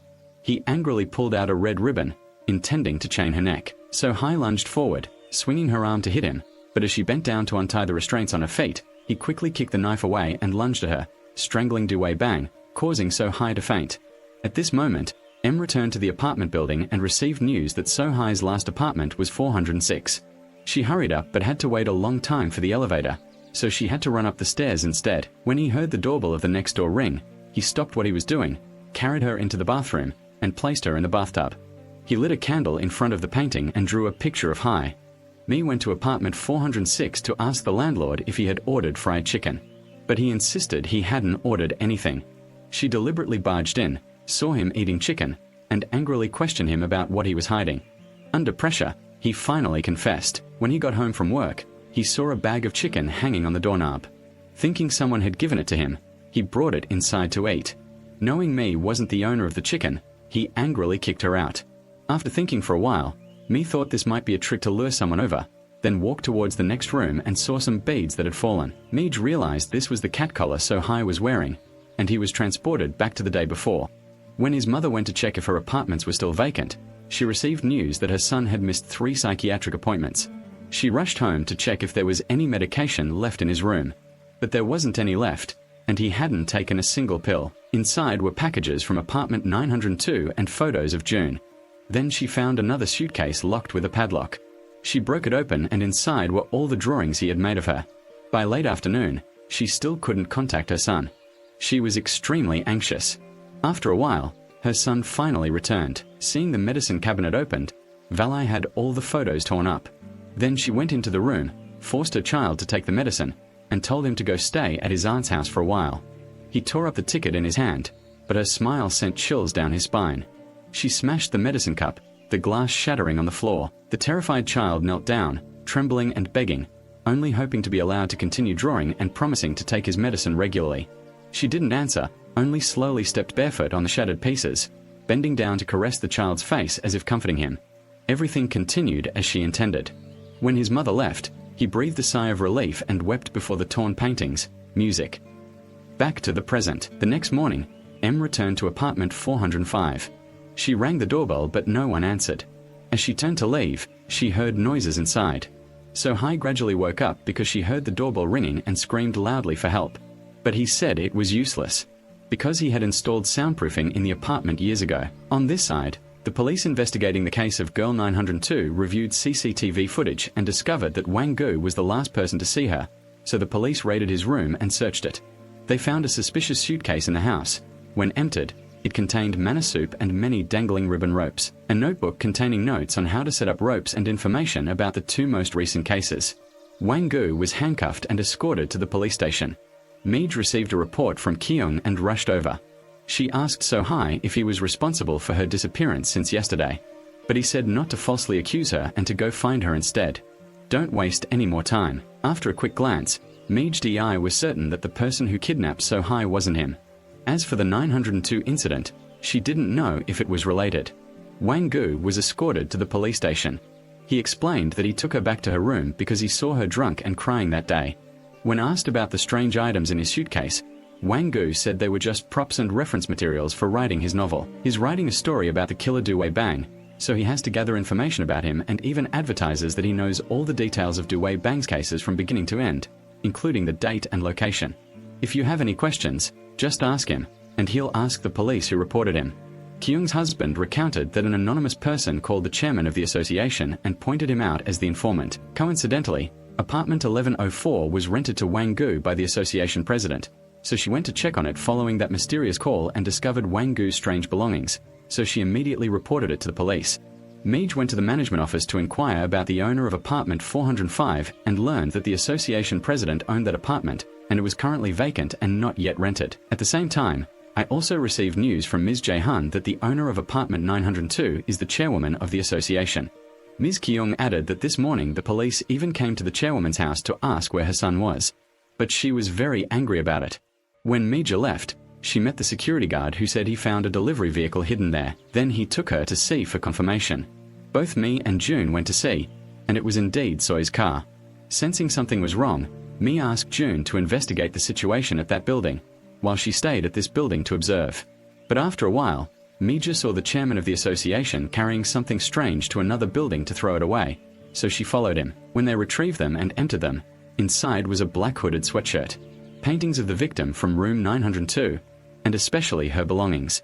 Lipstick, hair, nails, jewelry were all carefully wrapped, music, and the fried chicken slip that So-Hi offered him in the elevator last time had its working hours meticulously recorded by him. He recorded everything she did and everywhere she went.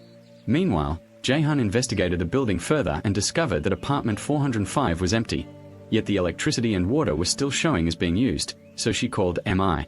With sufficient evidence, M told Jae-hun that the chairman's son was the culprit and that apartment 405 was the most suspicious. She called everyone to gather at that apartment. Just as the president of the association, feeling uneasy, turned around, she discovered Meej Di had found her belongings. She quickly picked them up. When Meej Di asked about her son, she denied knowing where he was, laughing loudly and pointing sarcastically at Meej, mocking her for playing detective. Meej brought out the delivery note her son had written, and she quickly snatched it up. Meej gave her a choice: either voluntarily unlock room 405, or she would report him to the police. Inside room 405, he was repeatedly pushing So-Hi underwater. Despite her pleas, he ignored her and took out the Dewey bang roll, determined to submerge her completely. Outside, the chairman of the association tried to unlock the door but couldn't, suspecting he had replaced the lock. Jae-hun anxiously suggested calling the police, but the woman refused, asking for 3 minutes to return home to find her keys. Kyung went to get a fire extinguisher to break the lock. They went inside but found no one. Opening the bathroom door, they found only a red stain in the bathtub. Fearing that So-Hi had been in trouble, Jae-hun called the police. Kyung was checking on the balcony when suddenly the man emerged from behind the curtain and took Kyung hostage. He told everyone not to come near, or he would drop her like Jae-hoon. Hearing his confession, Me and Jun were shocked. After Jun was led back to her room by Wang Gu, the man also appeared. He automatically unlocked the door and entered, then rushed to cover her mouth to prevent her from screaming. Knowing he frequently came and went from her apartment, she burst into tears and repeatedly hit him. But he said he was worried about her and afraid she would do something foolish because of that damn dog. Hearing him insult her dog, she took a teddy bear and hit him with it, asking if he had dropped it, but he only confessed that he had picked it up from the trash can and buried it. June couldn't take it anymore, so she called the police, but he snatched the phone from her hand and accidentally pressed the shutter button repeatedly. June realized he was a true eunuch, and she called him a monster who didn't deserve to be born. Those words were like what his mother had said to him since he was a child, always scolding, cursing, and punishing him. Living with a mentally ill mother, he also became mentally ill, and then what was bound to happen, happened. He hit her on the head, tied her hands and feet, and used a rope to strangle her until she died. He confessed that he was the assassin Dewey Bang. Hearing this, Mi's anger flared up again. Unable to control her temper, she asked him who the real assassin Dewey Bang was and why they imitated his method of killing people. Kyung saw Meiji was losing his mind, so she spoke to him gently to calm his anger and asked where So-Hi was. He nonchalantly replied that she was dead. Meiji, enraged, lunged at her, but Kyung stepped on his foot and escaped. Ju quickly sprayed pepper spray in his face. But when Meija picked up a utility knife, he kicked her, causing her to faint. Seeing me injured, Kyung could only kick him once before running to her, but he hit her on the head with a chair. Only Jae-hun was conscious. He tied her and Kyung up, then put me in the bathtub and threw her in. But because she was tied up for so long, Jae-hun's hands went numb, so she kept screaming in the next room, forcing him to run over to deal with the two women. But M woke up in time and hit him on the head. Shards of glass flew everywhere. Kyung quickly picked them up and cut the ropes around himself. Because he had practiced martial arts, he was very strong. The three of them wrestled with him. Kyung held him down so everyone could go find So-Hi. Finally, Mi Di found her. Seeing So-Hi's body in that state, Mi Di couldn't remain calm and rushed towards him. He wrestled her against the wall, and just as she was about to stab him, Kyung hit him on the head with a fire extinguisher. Taken aback by the sudden blow, he finally collapsed. Everyone quickly tied him up. MDI ran to So-hai and hug her. The ambulance and police arrived. The residents outside applauded loudly upon seeing the three women arrive. The perpetrator was also dragged away shortly afterwards, but he walked around, staring in one direction and smiling. MDI looked in the direction of his gaze and realized a psychologist was there.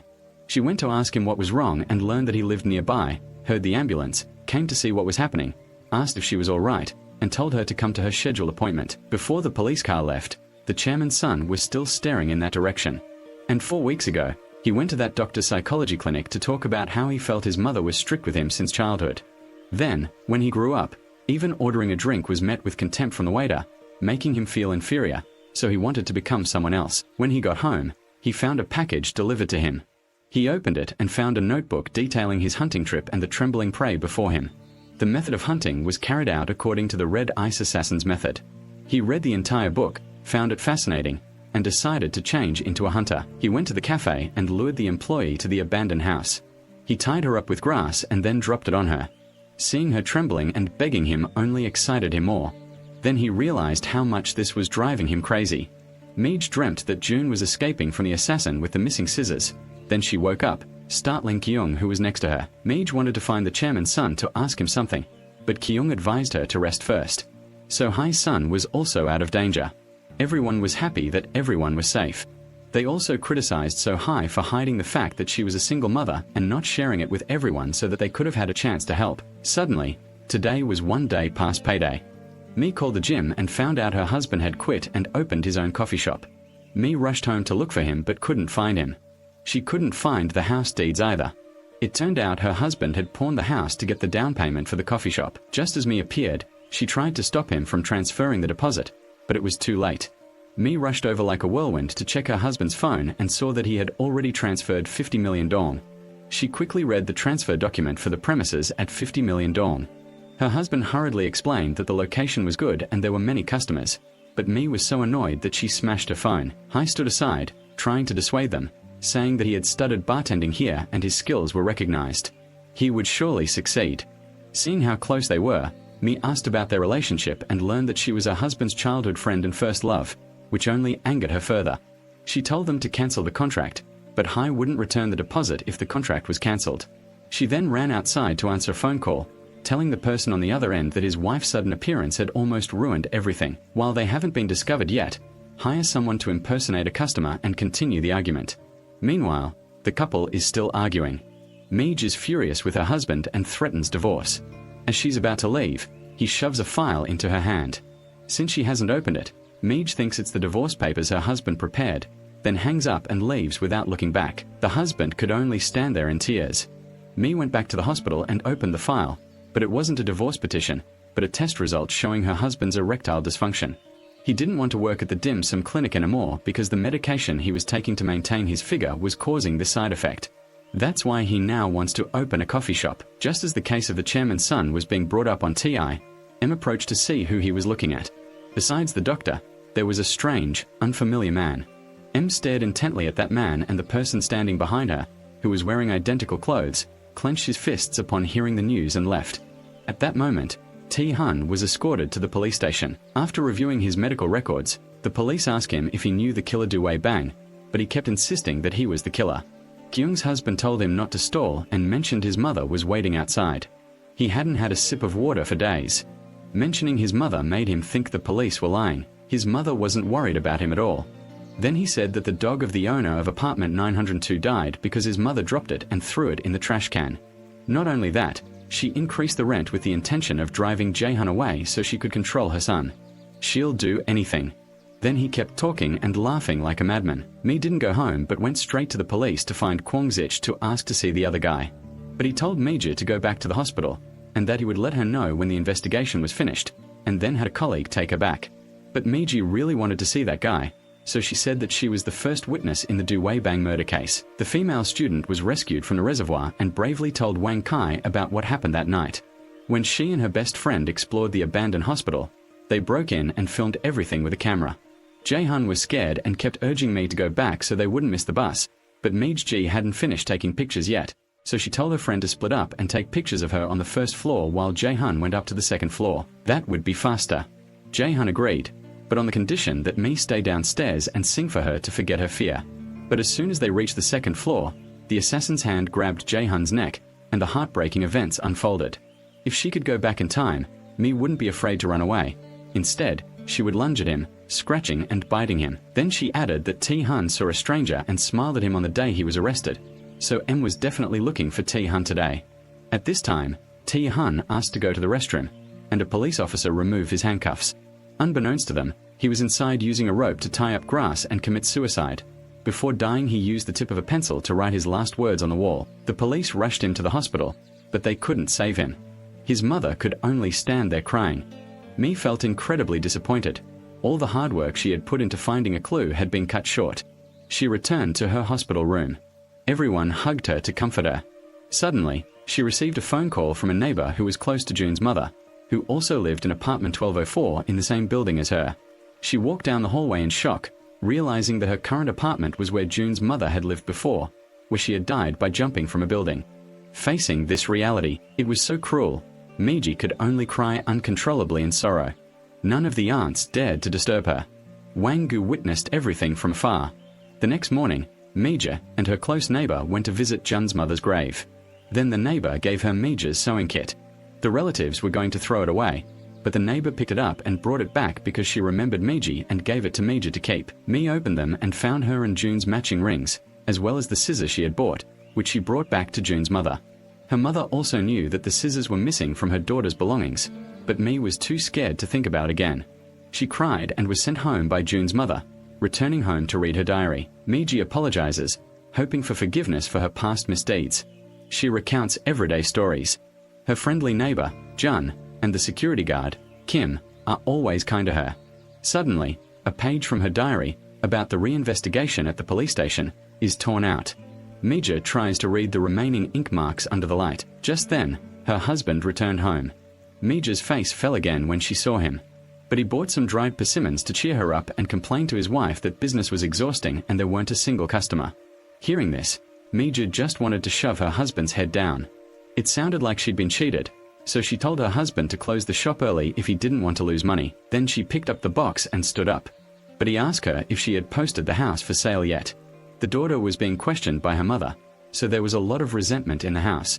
M said she wouldn't move. If he was afraid, he should talk to his mother.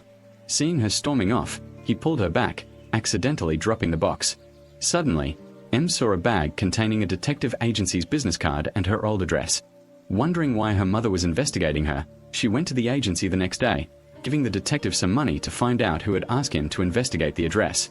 She read out her name. He immediately remembered her. It was indeed Jun's mother who had been looking into her. He even asked if she had met her mother yet, but M said that her mother had passed away due to self-reflection, which startled him. He then asked about the month the incident occurred, and it turned out to be February. However, when he checked the trust file, it was January when her mother asked him to investigate her. Is it possible that someone who has been questioning themselves for a month wouldn't go investigating someone else again? Is it certain that they committed suicide? Then he added that halfway through that day, she asked him to investigate another person. But because she only gave him 1,000 troops, he didn't continue. The chairman of the association went mad with grief over the loss of his son and brought paint to vandalize Mi's house door. Not only that, but Kyung and Jun's whole family had graffiti drawn on their houses. Kyung also said that the woman brandished a knife everywhere, saying that the group of aunties had killed her child, and that the day Wang Gu was arrested was because she reported the crime, having been tipped off by a stranger. Hearing this, Meija went to Wang Gu's room that evening to question him, but he startled her. When she got home, she recounted how the wrongful arrest of her husband was due to someone reporting it to the chairman of the association. She believes that person was most likely an accomplice of the killer Due Bang. Because he wanted to buy time for T-hun to deal with so high, he couldn't have committed the crime alone. Someone must have directed or guided him. Seeing how concerned she was about this matter, and unwilling to let go until she was dismissed, he told her that he knew everything she had gone through. Because when he visited everyone at the hospital, he witnessed Wang Gu warning her to be careful, that he might come back for revenge, and then making a deal with her to cooperate. The next morning, Meej went to the neighbor's house to ask if Jun's mother had ever suspected anyone and if she had told her anything, but she said she didn't hear anything she said, only noticed something strange once after a long time without visiting. That day, she suddenly came with a sad face. She said that there was someone she really wanted to get rid of right in front of her, and she absolutely had to get rid of him herself. Then, a week later, that sad event happened, and me returned home and wrote those words that were imprinted on a different colored piece of paper. I'm in so much pain, I can't bear it anymore.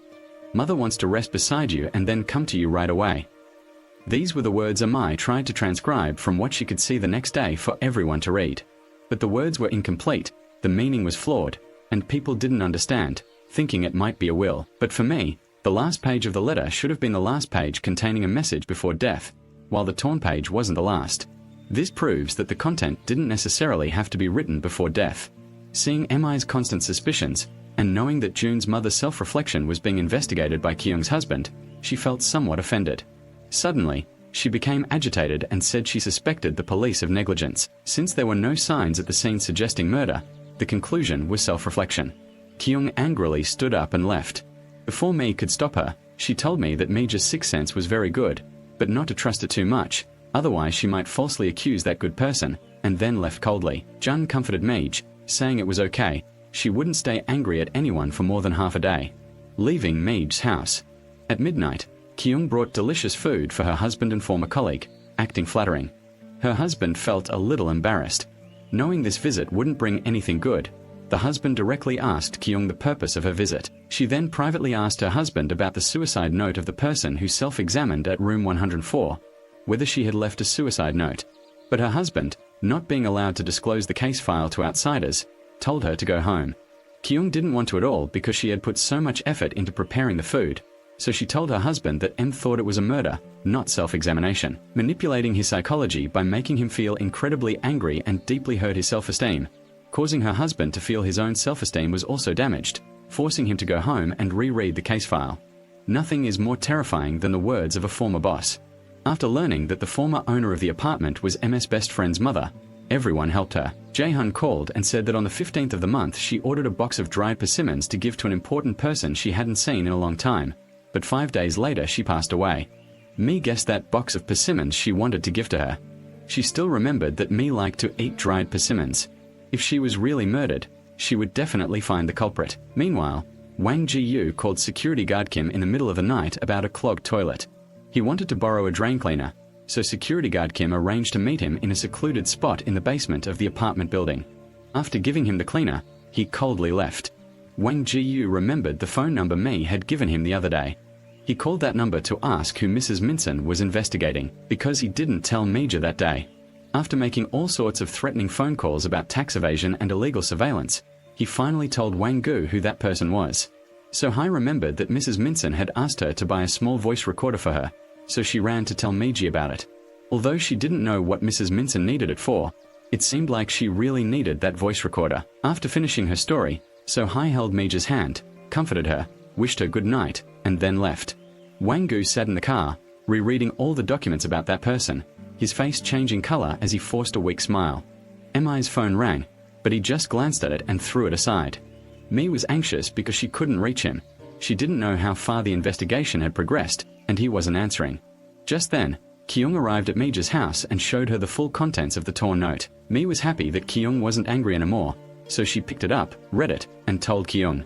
She had written down her volunteer activity schedule. She would definitely participate. The first page contained a suicide note, the next page contained activity notes, which was very contradictory. It might have just been a few angry sentences, but the killer tried to tear it up and fabricate it into a self-reflection incident. In the evening, So Hai called Meija to show her the voice recorder, the same type she had bought for Mrs. Minan. It looked like this. Meija took it, still unsure what Mrs. Minan used it for or if it had successfully recorded anything. Just as Wang Gu was about to hand her the files, she was busy on the phone with a detective.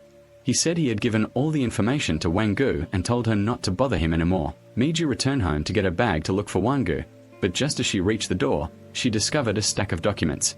She went inside and opened them, only to be surprised. The person Mrs. Minson was investigating was none other than security guard Kim. Meija checked the map and found that his hometown, where he lived until he was 9 years old, was near the reservoir where Ji-hun had met with the accident. Mi was stunned, her heart pounding. All she could do was cover her face and sob uncontrollably. After reading the document, Wang-gu returned to the basement of the apartment building to investigate a few things. He lifted the top covering the door, revealing a cabinet behind it. Wang-gu pulled out the drawers and found a compartment containing a letter addressed to Mrs. Minson that Meiji had given him earlier. The ring and the handkerchief were given to Mrs. Minson by himself. Wang-gu was caught off guard. He didn't know when Mr. Minson arrived.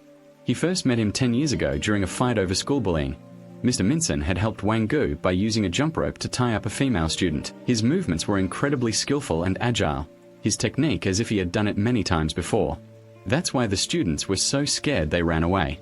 Although he didn't drop him, he only used a small amount of force to knock him unconscious. After that incident, he was fired. That's why Wang-gu felt indebted to him and became close friends. He even went to his house to eat noodles, but the notebook on the desk shelf caught Wang-gu's attention. He opened it and read each line, which recounted the story of a girl who had breathed her last. Her finger, adorned with a flower ring, had turned pale and withered on the silver blade. The scissors were yellow and covered in the marks of a predator. Every word described it so realistically that he felt as if he had witnessed the scene firsthand. Just as he returned, Wang-gu quickly put away the notebook. He sat down and recounted the story of his student being a victim of the murderer Dui Bang, and how he wrote that novel to seek justice for the child. Hearing this, Wang-gu also wanted to turn it into a novel, and it's still being published today. But in his life, there was something more important than novels. He attended a meeting of the families of the victims in the Dui Bang murder case. Among them was Mrs. Mi Lian, Jae-hun's mother. That meeting caused everyone who remained to grieve over the death of their children. While the killer had not yet been caught, he gave her a handkerchief, comforting her. She thanked him for always voluntarily coming to help with the activities of the Victims' Families Association. For him, this was something he enjoyed. She saw in him a personality similar to her daughter's, obedient, gentle, and polite. And he saw in her akin to his deceased mother, so the two became close and gradually started calling each other mother and son.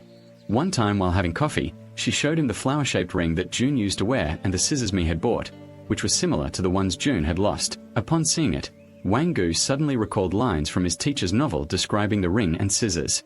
While the victim's belongings hadn't been mentioned in the news, his teacher had described them in such detail. From that moment, he realized that what he had read was the killer's diary, not a novel as his teacher had claimed. Then, after some time had passed and Mrs. Minson knew who the culprit was, she only told him that it was someone she often saw at the apartment building. Before leaving, she instructed him that if anything happened, he should definitely come to this apartment building to find her. The two parted ways, unaware that it was the last time he would see his mother. Then in March, he returned to learn of her death. Relatives gave him the notebook. Inside was a savings account, a lifetime savings for him, and a farewell letter. She wished him happiness and joy. Wang-gu burst into tears and saw the name of his former teacher. At that very moment, he resolved to wait for the right opportunity, and with these hands, he would capture him. He went outside, locked the door, grabbed a rope, and swiftly wrapped it around Wang-gu's neck. Meanwhile, Mi reread his background. He was a Special Forces soldier who, 10 years ago, ended his teaching career due to an unfortunate incident. He did many jobs and is now working as a security guard at the Light apartment complex. Mrs. Minson had always trusted him, thinking he was a good person, but she was too close to recognize the criminal in front of her. This time, Mi was certain he was the killer Dui Bang. After dealing with Wang-gu, he went up to the rooftop to think about the night he witnessed Ti-hun commit suicide. He was so tired of his mother that he chose this way to end his life, but he saw him and used his words to manipulate his psychology. The entire package that arrived was also sent by him. Even when he was arrested, he still worshipped him fanatically. After reading the document, Meij called Wang-gu but couldn't reach him. She was extremely anxious. Meanwhile, Mi's daughter wanted to explore the abandoned building because of the reward money, so she invited Kiang's daughter to go along, but she didn't go because she had a test, so Hun would go alone. When asked about the location, Hun only said that a friend recommended it. The next morning, recounted the whole story to her sisters and asked if anyone knew of a witness in Mrs. Minson's case. So Hai suddenly remembered that it was raining heavily that day and she was delivering goods to the security guards at the apartment building. The person who placed the order was security guard Kim. Because there was a football match between Korea and Japan that day, everyone ate chicken and drank beer together. Only security guard Kim wasn't there. After the delivery was finished, she discovered that the person who witnessed Mrs. Mi Lian's suicide was him. Upon hearing this, MDI rushed down to the management office to ask where security guard Kim was, only to be told that he had taken leave and gone back to his hometown. She rushed to find Wang Gu but received no response. The two of them disappeared at the same time, making her suspicious. So Hai left Mija's house to visit her child, touching the talking teddy bear, which woke her child up. Knowing the bear was a gift from a nurse, So Hai went to thank her and was given another one.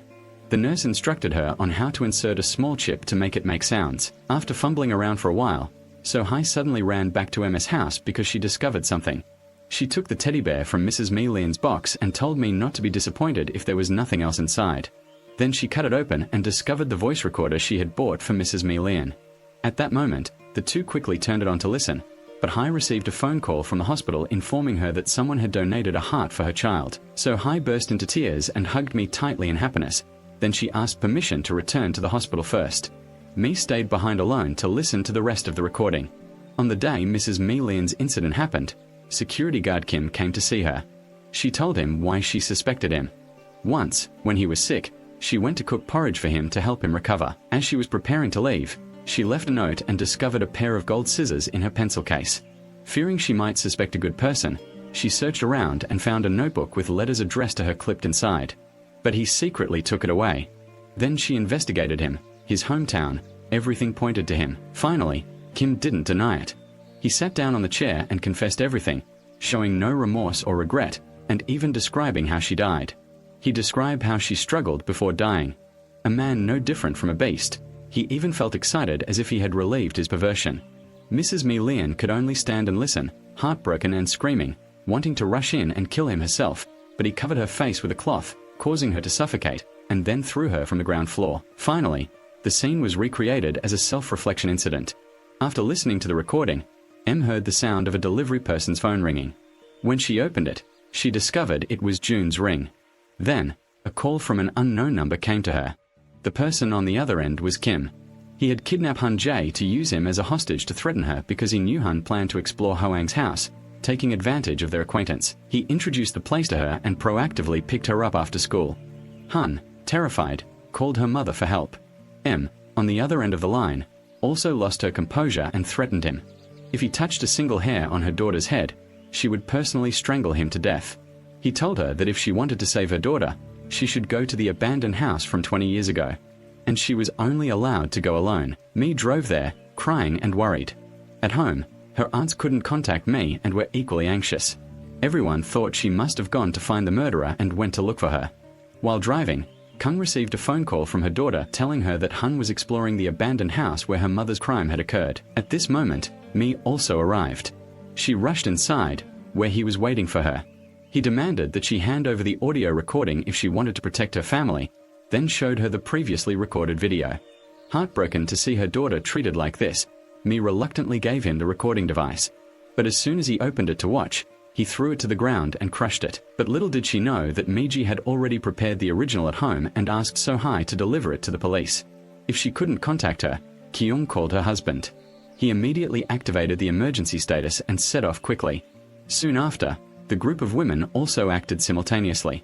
On this side, Kyung's husband, after listening to the recording, also immediately set off urgently. Mija single-handedly stalled for time against Kim. But when he threw June's scissors away, Miji went berserk, grabbed them, and lunged at him. However, she still couldn't bring herself to knock him down. Seeing her weakness, he threw her aside and said, "Fight back, just like your friend, struggle before you blink." Taking advantage of the opportunity, M pulled out a bottle of chili sauce, sprayed it on his face, ran upstairs, and hid under the bed, but he didn't bother looking for her and just climbed up after her. He took the gasoline can he had prepared and poured it into every nook and cranny. When he saw the man approaching, M quickly pulled out a pair of scissors and stabbed them straight into his foot, then used a frying pan to hit him hard on the head. The group of women finally arrived. Me ran upstairs but found herself at a dead end, so she had to use a nearby iron bar as a weapon. The man outside took a rope and tied the door shut to prevent her from escaping. Approaching me, he pulled out a rope, preparing for the next fall. The group of women heard me calling from inside, so Kyung used all her strength to break down the door. Upon opening it, they saw Me Dai's neck wrapped in a needle. Both sides tried to use words to ease the tense atmosphere, but the old man was like playing music to a deaf ear. Not a single word registered in his ears. Seeing this, They simply exchanged brief signals and then acted together, just like the time they dealt with T-Hun the other day. So Hai hit him on the head with a wooden plank and knocked him unconscious. Everyone quickly went to look for Hun, but unfortunately, he woke up first. He used a lighter to set everything on fire, but the girls didn't care and ran away, still determined to find Hunji. Mi-Di approached and realized it was the room where Jae-hun had fallen before, thinking that he might have locked Jae-hun up there, but deep down she couldn't bring herself to go in. But because her daughter was in danger, she quickly regained her composure and pounded on the door. The thick smoke spread even faster. At this moment, Kyung's husband arrived. He went inside first and told his colleagues outside to wait for reinforcements. Mi and Jun's husbands also arrived shortly after. Everyone panicked when they saw the building exploding. Mi's husband hurriedly ran to the other side of the building. Kyung's husband went deep inside but still couldn't find the group of aunts. On this side, the group of aunts still hadn't broken down the door. Time was running out, and Hun was still inside, in a life-or-death situation. While they were looking for another way, Kim arrived. Kyung had to buy time by fighting him solo, but he hit her in the leg with a hammer, causing her pain. Kim, emboldened, continued punching her repeatedly, even breaking her ankle in preparation for a knee strike. He swung his hammer to hit her head, but Wang-gu appeared just in time, using a rope tied around his leg to restrain him. Wang-gu had been rescued from the basement by the security guard 2 hours earlier. A few days prior, he had located Kim's car. Just as he escaped, he saw the old man was there, so he followed him and called Mi-Ji to quickly get the key from him. Mi-Ji hurriedly opened the door, but there was no one inside, only a phone with a fake voice to deceive everyone. Wang-gu immediately remembered the basement and told her to go there while he held the old man off. The two teacher and student wrestled.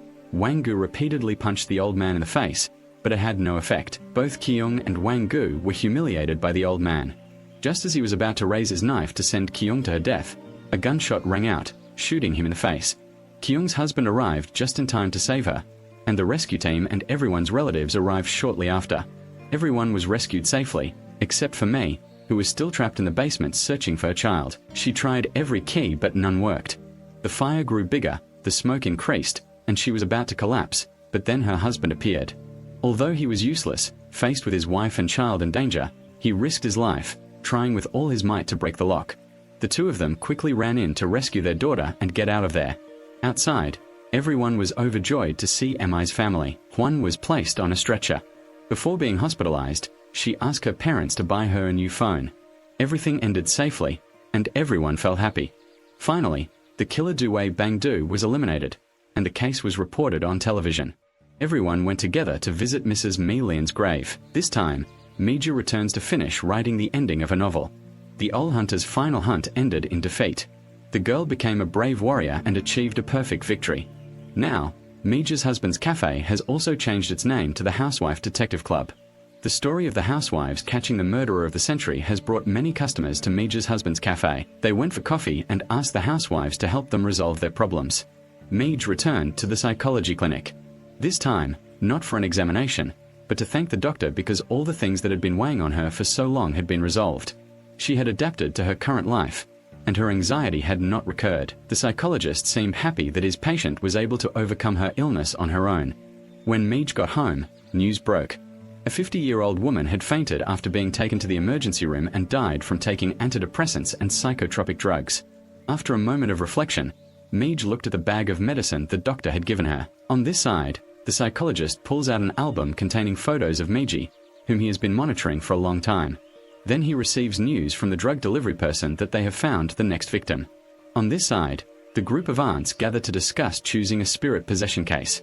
Because So-hai doesn't want to continue taking on these kinds of cases anymore. While everyone was gathered, a strange woman walked in, seemingly wealthy.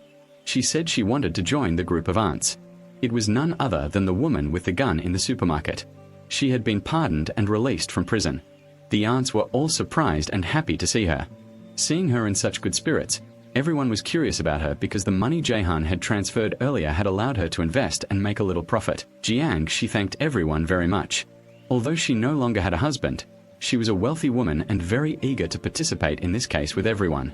Wang-gu, now the manager of the group of female case analysts, chose the My 2 case for everyone, and the person who dropped the case was exactly what Kyung and Jiang were good at. Everyone was incredibly excited. Manager Kim told everyone to be quiet so he could summarize the case. The Aunties Club officially entered the fray, now in uniform. They now have new members, ordinary women solving extraordinary cases. Their story will begin again on the streets. Thank you all for following this story to the end.